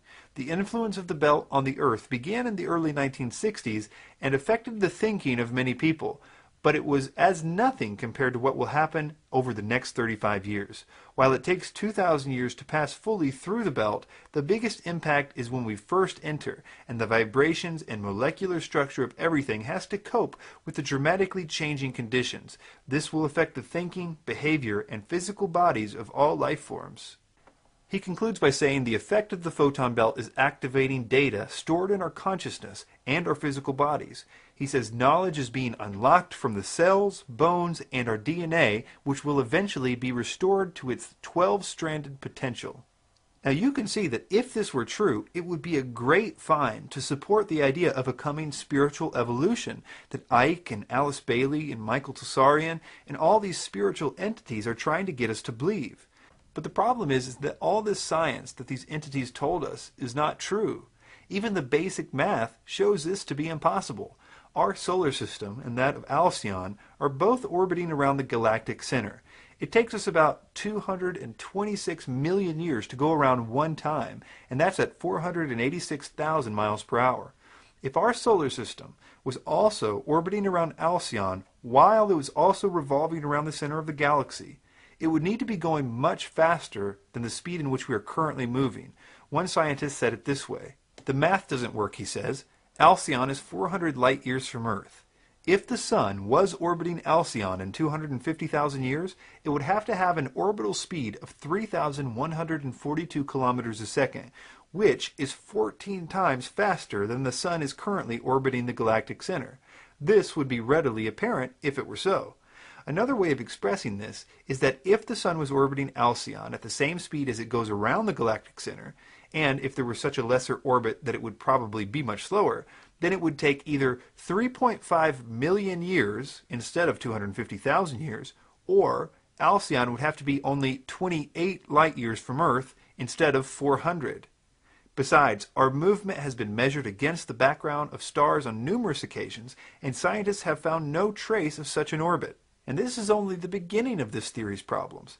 Alcyon and the Pleiades cluster are stars no more than 100 million years old, 1/40th the age of the Earth, much younger than our solar system. Alcyon would not even have been there when our Sun began such an orbit, and that in itself is a pretty persuasive argument against this theory. And the so-called anomaly in the Pleiades cluster is a nebula. It's made up of plasma and gas, not photons.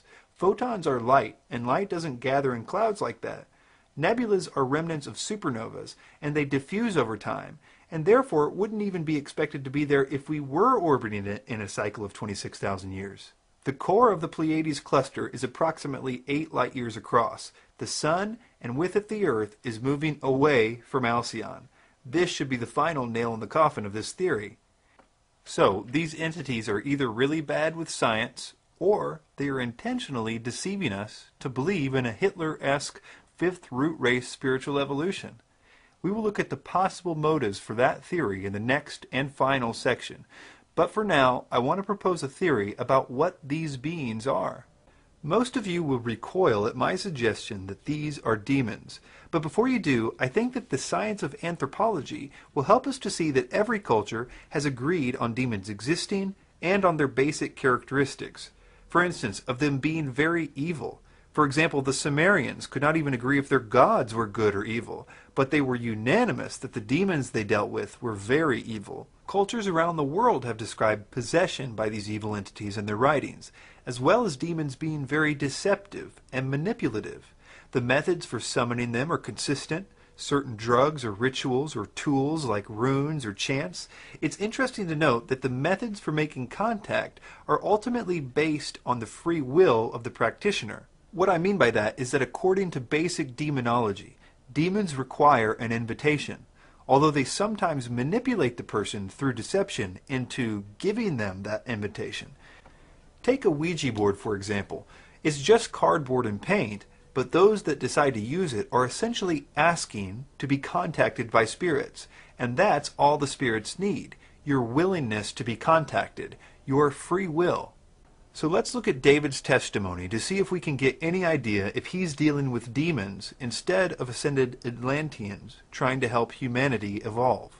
Suddenly I felt over 1989 that there was a presence in the room whenever I was alone.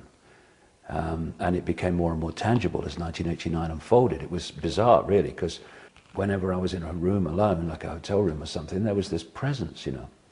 And eventually it got so powerful towards the end of '89 that I was sitting on the side of a bed in a hotel called the Kensington Hilton in London, just down from the BBC headquarters.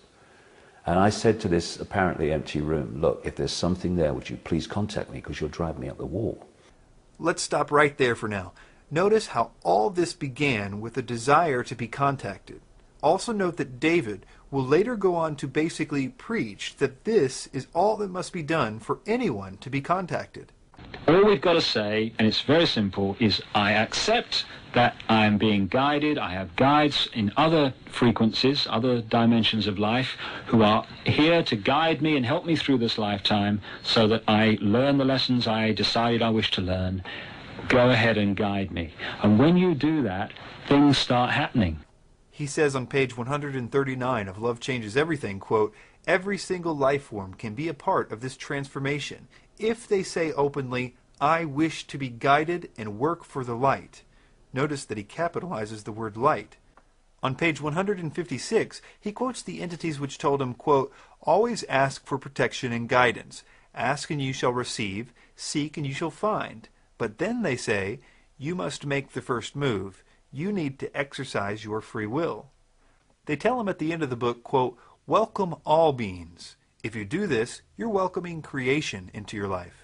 It is also interesting to note the negative effect that even pictures of Jesus began to have on him. In his book Truth Vibrations, he says this about a visit he made to a church as a tourist, quote, "Looking up at a large painting of Christ, the picture suddenly turned black and moved around before my eyes. Only the face of Christ was still. Suddenly, I felt a sensation I can only describe as someone pushing a pneumatic drill into the top of my head. I gripped the pew I was standing beside, and my body vibrated from the top of my head to the base of my spine as something seemed to go through me." He says that months later, he was told that he received a gift of energy from one of the ascended masters of the planetary system at this point. Interesting that revulsion towards Jesus is actually quite observable among these entities. I would even go so far as to say that it's empirically testable in our modern times. I've had a unique opportunity to work with hundreds of cases of sleep paralysis through a website a friend and I started called StopSleepParalysis.org. Sleep paralysis is when one wakes up and can't move, but they are fully awake. It is most often associated with the feeling that there is some evil presence in the room. Over time, during the experiences, the presence can become more manifest in some form and can lead to very terrible cases of torture and even rape. This is attributed to demons in almost every culture in the world except for modern Western cultures like America.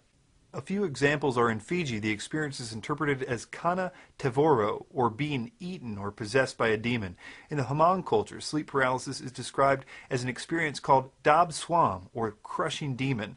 In Malaysia, Africa, Hungary, the Middle East, and everywhere in between, these events are attributed to evil spirits. Western scientists do not have an explanation. They postulate, with no evidence I would add, that it is happening because people are coming out of a dream state and into a waking state, and that their mind is still dreaming even though they have awoken. I suppose the obvious question is, if that were true, why does everyone seem to be having the same dream about an evil presence in the room? It seems that the dreams should be as varied as the dreams normally are among people, but this is not the case. In the cases that I have seen, about 90 to 95% of the people experiencing this have been dabbling in some occult or New Age practice, and they have in some way given their free will over to these entities, who now apparently feel that they have a right to be there. The more a person goes down that road, the more intense the control of these entities gets. Now here is the observable and testable part of this. If a person genuinely calls upon Jesus for help, the experience will immediately stop. Very often, the entities will scream or be thrown back. One of the interesting aspects to this is it doesn't appear that a person has to be a Christian to do this, or to have previously believed that Jesus was important in some way. In fact, as you can guess, many of the people who are getting this are not Christians at all. But most of them who do see this authority that the name of Jesus has over these beings that they've been dealing with for so long, do begin to research who he is and why his name is so important. Now this doesn't work with other names, interestingly. For instance, calling on Buddha, no matter how sincere the person is, doesn't seem to concern these entities. There would be another time in Icke's life when he would vibrate uncontrollably like he did when looking at that picture of Jesus. This was when he took his infamous trip to Peru. He tells the story this way. I had this overwhelming feeling, again, the urge, the impulse, to go to Peru. We got to this place, and it's in the middle of nowhere. And basically, when you looked around, it was encircled by mountains, in the distance, mind. And I'm looking out the window, daydreaming, and I see this mound to my right, but must be no more than 3 minutes down the road. And as I look at the mound, all I can hear in my head is, come to me, come to me, come to me, come to me, come to me. And I walked to the center of the circle, and suddenly my feet go again, like they did in the news shot, but only seriously more powerful. They're like magnets pulling my feet to the ground. And I think, oh crikey, I recognize that, here we go. And then I felt like a drill going in the top of my head and through my body, through my feet into the ground, and then another one coming the other way. And then my arms go out at 45 degrees like that. I never made any decision to do it. And what then started to happen is this energy coming through me, this is February 1991, got more and more powerful. My body started to shake with it. Very powerful thought forms just passed through my head, just like in the news shop. It was like, you know, if you've got a dam and it's holding water back, well, the water is calm, right? Because that's its natural state in that situation, if you like. But when the dam bursts, before a new balance is found after the dam bursts, all hell breaks loose in the water, right, as it's trying to go from one state to another. Yep. When I look back, what happened to me on that mound? It was like the waters of my mind bursting. Icke always attributes this event to this place in Peru being located near a vortex point in something he calls the energy grid. But there is another side to that story. I used to believe in the idea of ley lines myself. I had no reason to doubt it. After all the so-called teachers I had in the truth movement talked about it as if it was a long-established fact. But I encourage anyone to do some research about how this idea started and see if you can still force yourself to believe it after that. There is actually a very interesting history of its evolution, and I will provide links in the notes where you can get all the details on this to get you started with the research. I say this because many people will claim that a proof that a ley line exists is the fact that certain places, especially ancient ritual sites, have a very heavy feeling of energy. I would validate that, but let me offer an alternate theory, one that I think is based on a much more observable cause. Icke would say that the reason that people were sacrificing on these ancient sites is because they were on powerful spots in the energy grid, and these people were adding negativity to it to affect world consciousness, and that's why the place feels negative. But I would say, based on my understanding of satanic rituals, that the areas are not intrinsically special at all. It is simply by it being the place where a lot of blood is spilled in sacrifice that it draws the presence of these evil spirits to the place. And that is why the area feels negative, as a result of their presence. Let me see if my theory helps us to understand what happened to Icke in Peru. But first let me describe a little about the area that he was visiting. The area that Icke was in was known for its blood sacrifice. New human sacrificial sites turn up all the time in Peru from the pre-Incan and Incan civilizations, especially that of small children. In fact, the place that Icke talks about in this clip was a place called Silistani, where there are stone channels that lead down to the lake so that the blood of the sacrifices could flow from the sacrificial site to the lake. Ironically, there is also a lizard engraved at the site too, and they still sacrifice pregnant iguanas there to this day. There is a stone circle on the mound there, which is exactly like the one 3 minutes down the road where Icke says his Kundalini experience was. This area was full of these stone circles on mounds, and I would suggest to you, based on his description of his convulsions and on him hearing voices of beings in his head on a daily basis after this, that he was further controlled by the entities at this point. Then there is the story of his experience in Brazil with the drug ayahuasca. In 2003, when I had an ayahuasca experience in Brazil, and a voice talked to me for 5 hours about the nature of reality. Real clear, very funny, and mind-blowing and life-changing.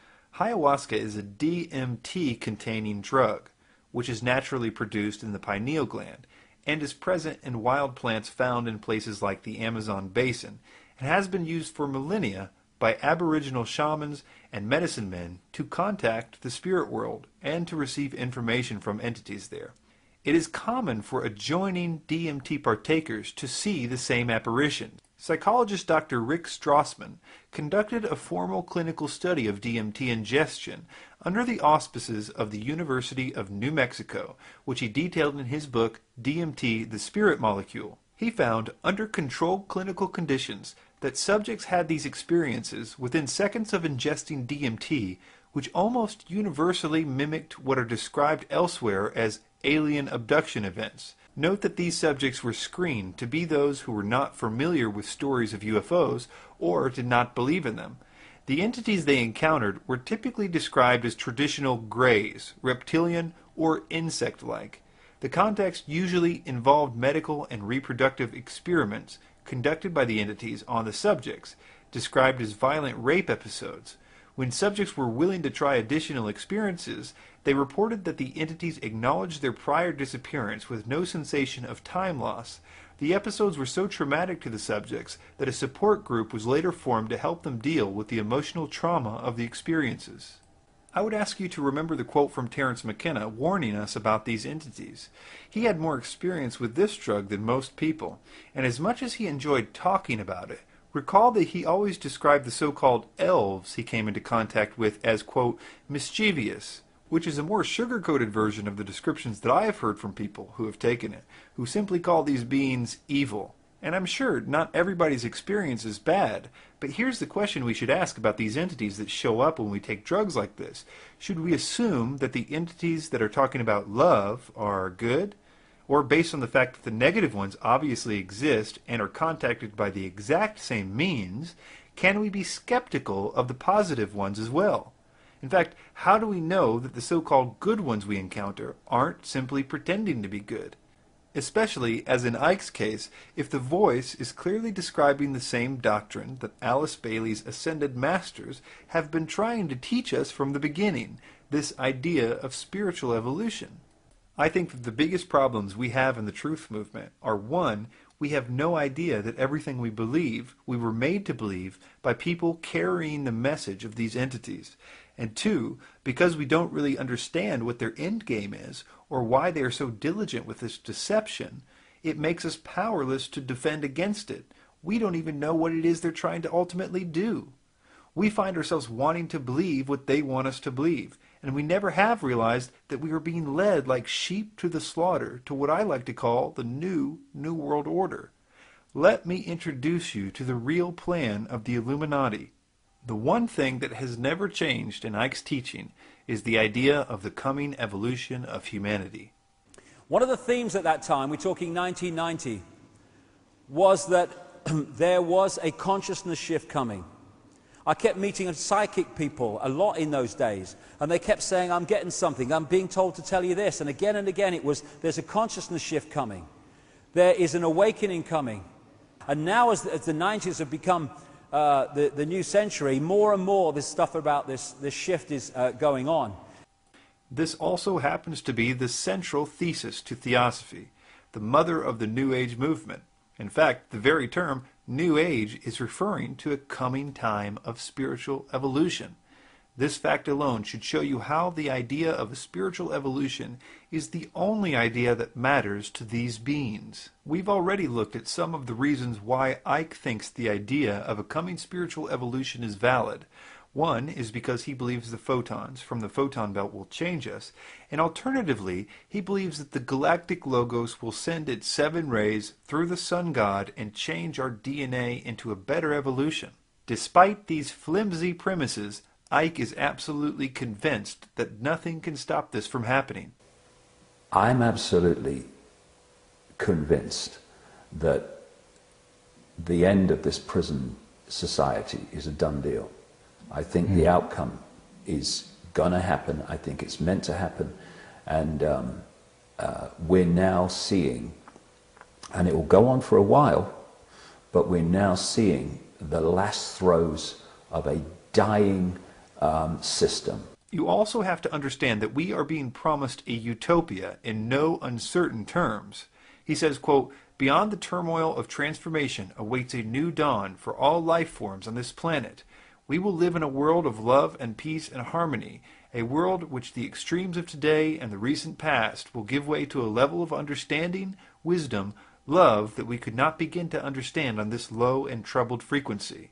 The first problem that emerges is that this is sounding a lot like what those that write about a New World Order talk about. In fact, this chapter comes from a chapter entitled New World in Icke's Love Changes Everything. But what some people miss is that the New World Order really does plan to bring order out of chaos. It is supposed to rise out of the ashes of what will appear to be a great change in paradigm. That is why Manly P. Hall called it the New Atlantis. They intend for their system to look like a utopia, and they intend for people who currently fight them and resist world government to think that the old system that they have been fighting has been defeated, and they intend for them to embrace what will look like a utopia and their victory. Alice Bailey said it best when she wrote, "The New World Order must be appropriate to a world which has passed through a destructive crisis and to humanity which is badly shattered by the experience. The New World Order must lay the foundation for a future world order which will be possible only after a time of recovery, reconstruction, and of rebuilding." Notice in this next quote that she considers the current system, which is obviously still controlled by them, just the preparatory New World Order. She says, "In the preparatory period for the New World Order, there will be a steady and regulated disarmament. It will not be optional. No nation will be permitted to produce and organize any equipment for destructive purposes or to infringe the security of any other nation." She also says, "The present world order, which is today largely disorder, can be so modified and changed that a new world and a new race of men can gradually come into being. Renunciation and the use of the sacrificial will should be the keynote for the interim period after the war, prior to the inauguration of the new age." In a writing called Preparations Until 2025, she made some very revealing statements. She says, "This must form the theme of all propaganda work to be done during the next few decades until the year 2025, a brief space of time indeed to produce fundamental changes in human thought, awareness, and direction, but at the same time a quite possible achievement provided the new group of world servers and the men and women of goodwill perform a conscientious task." What was this new group supposed to teach? I find this one particularly interesting. It says, "The day is dawning when all religions will be regarded as emanating from one great spiritual source. All will be seen as unitedly providing the one root out of which the universal world religion will inevitably emerge." And this final quote that I find particularly interesting, considering that it is the one thing that Icke has consistently done through every manifestation. The last few pages of every book that he has ever written explains this message, the one that Alice Bailey says emphasis must be put on. She says, quote, "Emphasis should be laid on the evolution of humanity." There is also a very dark side to Icke's spiritual utopia, something that I've previously only alluded to. Not everyone is invited to the utopia, and those that refuse to conform to this new system will be eliminated. This is much more apparent when you read other channeled writings about this. In the Book of Co-Creation, New Age leader Barbara Marx Hubbard states, quote, "Out of the full spectrum of human personality, 1/4 is electing to transcend. 1/4 is resisting to election. They are unattracted by life ever evolving. Now, as we approach the quantum shift from creature human to co-creative human, the destructive 1/4 must be eliminated from the social body. Fortunately, you, dearly beloveds, are not responsible for this act. We are. We are in charge of God's selection process for the planet Earth. He selects, we destroy. We are the riders of the pale horse death."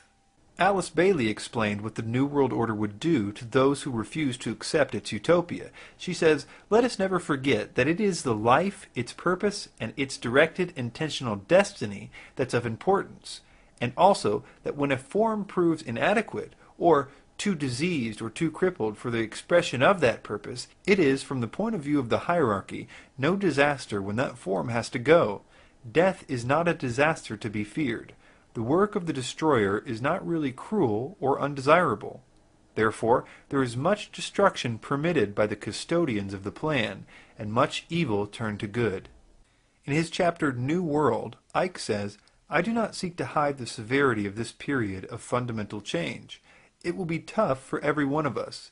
Many will return to the light levels, or die, in the wake of the physical events and the quickening vibrations.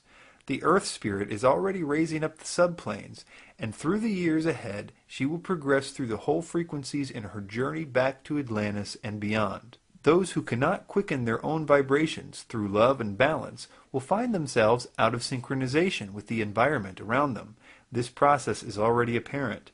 As the vibrations of a being fall behind those of their planet, it manifests in physical, mental, and emotional imbalances, and such people will need all the love there is to give. Their behavior will be unpredictable, and sometimes unpleasant and inexplicable.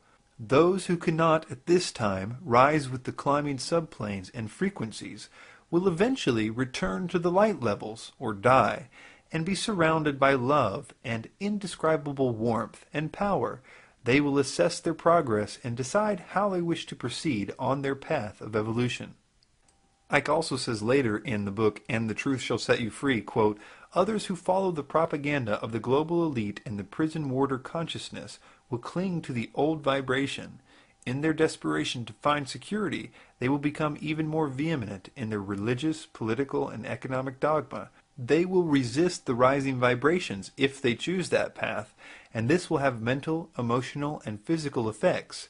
The two states of being, the programmed mind and the open mind, will be more obvious with every month to those who know what's happening." And not just that, but according to Icke, these people that are hanging on to the old age are going to actually prevent the rest of the people from getting their evolution. He says, quote, "We are now entering a period of fantastic change, and the happening of events are speeding up all the time. We have two challenges here in front of us. People have to get access to that information and start to realize who they really are and the nature of life. Then we can go into a stage 2, which is the incredible consciousness shift that is going to happen and is happening with many people already, but can happen for everybody if we open up to the knowledge of what's going on. And to do that, the edifice of suppression must go. What I see so often in the New Age movement is that they are focusing on the second, but they're in denial of the first. And the second is not going to happen for many people unless we remove the suppression." Now here's a thought that has disturbed me for a while now. Obviously, the idea of spiritual evolution is being pushed by the global elite and these entities. And I suppose that it could lead to a world government, but only if the entire world was in on it.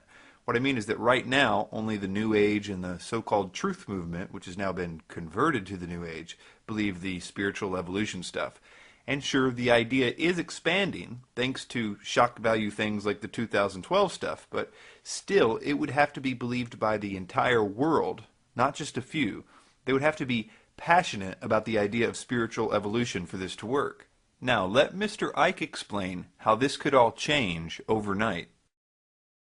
What I would say very strongly, and it's coming more and more into my life, there is an X factor which I don't understand yet, but I sure as hell know is there. And it's an X factor which is going to bring an end to this childish playground nonsense of human control. Do you mean an external influence? There's something. I absolutely, at a deep level, I know it.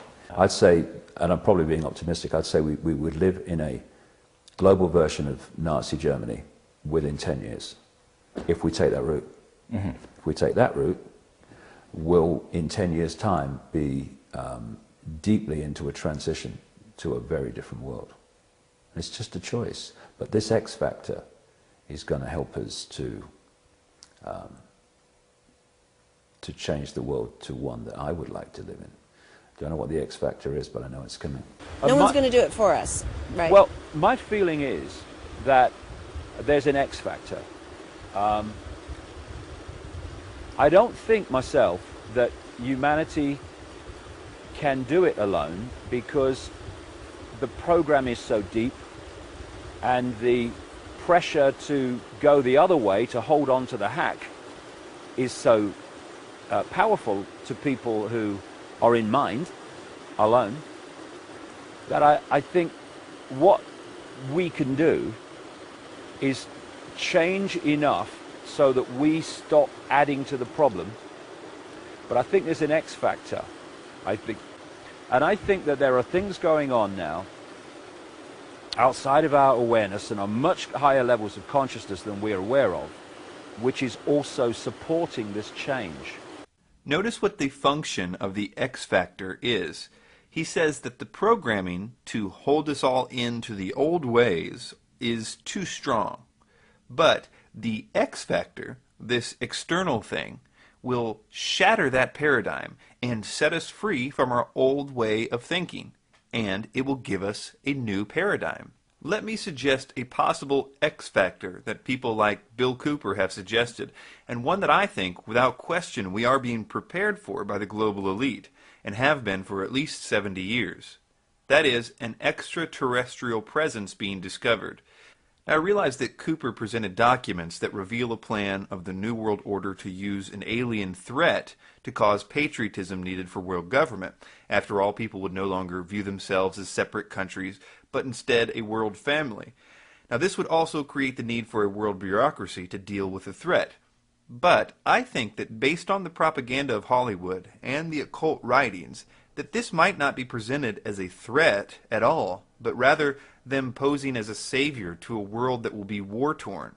They will claim to be saving us from ourselves. They will claim to have genetically created mankind.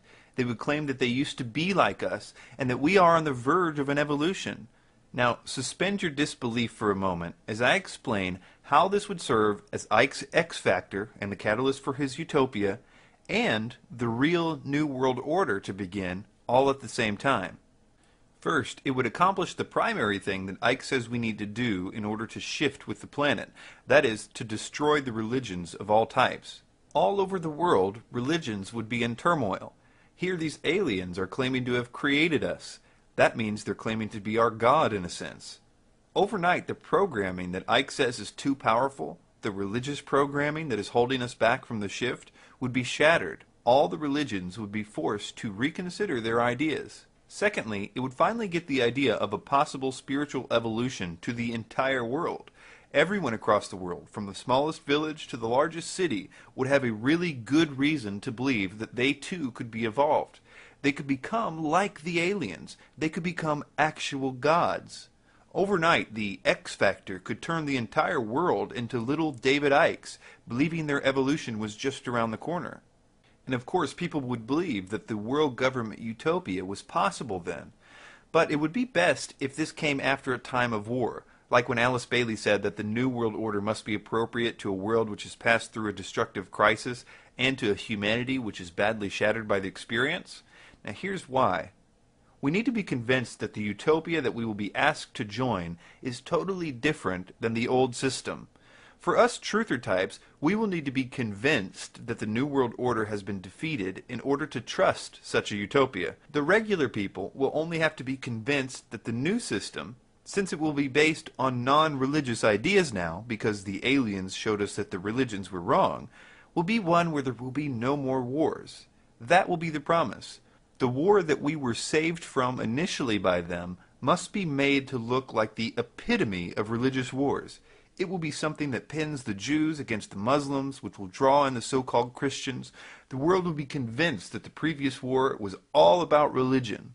Our revulsion of that idea and our desire never to go back to it will be like the Treaty of Versailles times 100. Alice Bailey said, "Only universal disaster could have brought men to a state of mind wherein such propositions and solutions could be presented. The general recognition that the old order has lamentably failed is most valuable. The New World Order will seem to have been defeated. We will rejoice in our new hope of utopia, and we will badly need it. We will be told to await our newfound powers, but when they don't come, we will be told that it is because there are some still among us that are keeping us from it, those that are still hanging on to the old age." All of this makes what Icke says in this clip very concerning. But we're now seeing the last throes of a dying system where the Illuminati in their box are believing they're crashing the system to create something else, when it's actually crashing ultimately for another reason. Understand what he's saying here. He's admitting that they are crashing the system to create something else. This idea should be common knowledge to all of us who study them. They are going to be the solution to the problem that they create. And Icke, of course, knows this. After all, he's Mr. Problem Reaction Solution. But listen carefully to what he's saying. He believes that his utopia will arise out of their ashes, and for some reason, their utopia won't rise. In effect, he's saying that when the system crashes, he is expecting his utopia to rise, but they are expecting a utopia to rise too.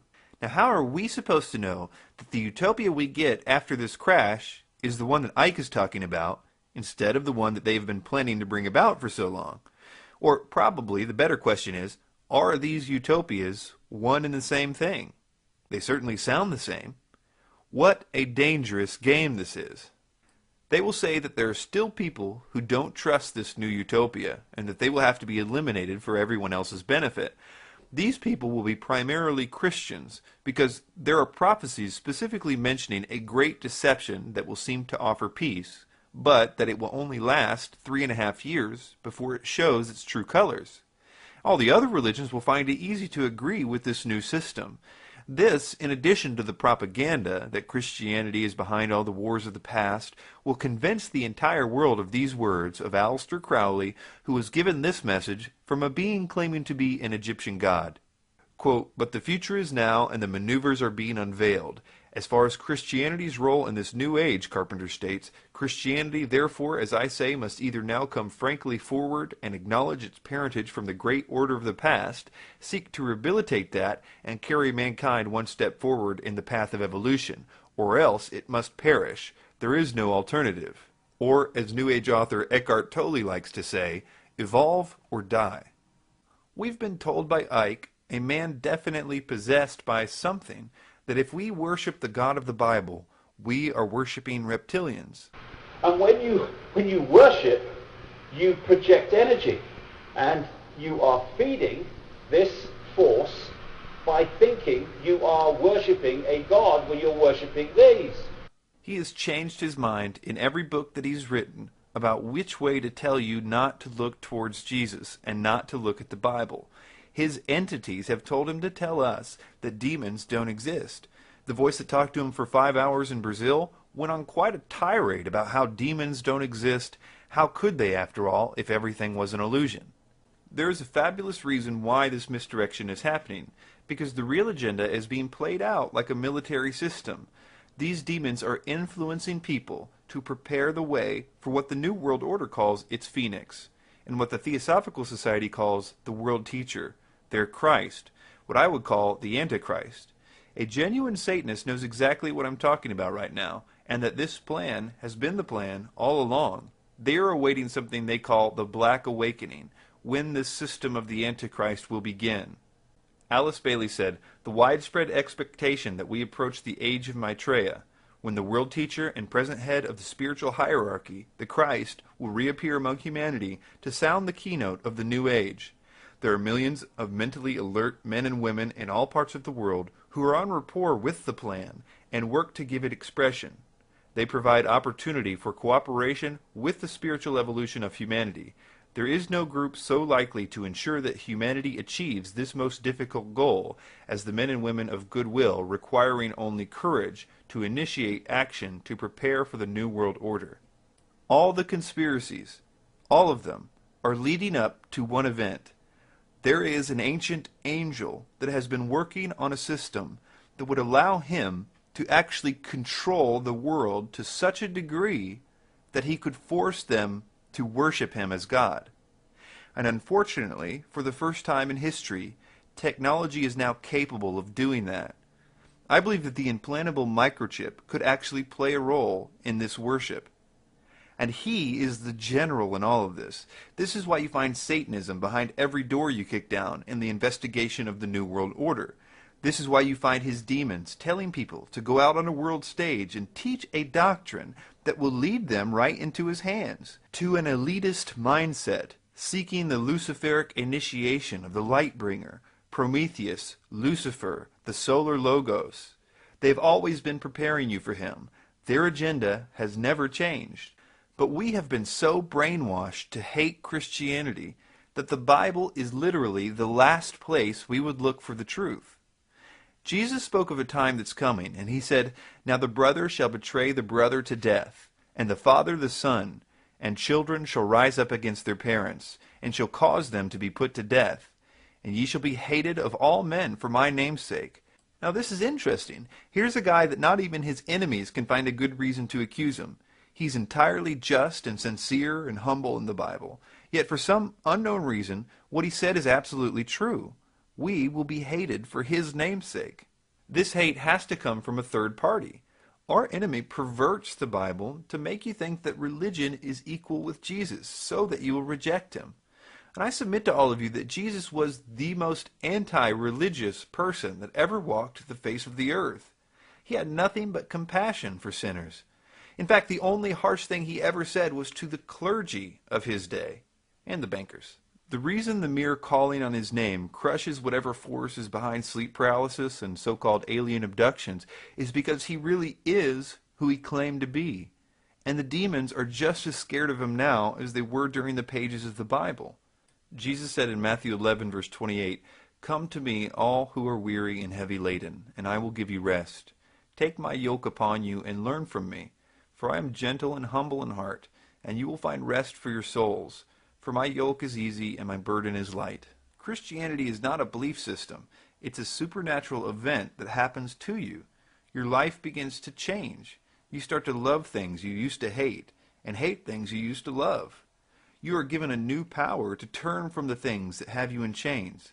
It doesn't mean that you're going to be perfect, but you will start to change, and that change will continue your whole life. It is freedom from bondage, not a list of rules. Mark 10, verse 45 says, "For even the Son of Man did not come to be served, but to serve, and to give his life a ransom for many." Acts 17:30 says, "Therefore, having overlooked the times of ignorance, God is now declaring to men that all people everywhere should repent, because he has fixed a day in which he will judge the world in righteousness through a man whom he has appointed, having furnished proof to all men by raising him from the dead." I do not think that David Icke knows that he's being used as a tool for the New World Order. I would like to think that he would turn from this if he could be convinced of it. I want to ask you to help me pray for Mr. Icke. For transcripts, footnotes, free downloads, and free DVDs, go to the website davidikedebunked.com. Thanks for your time.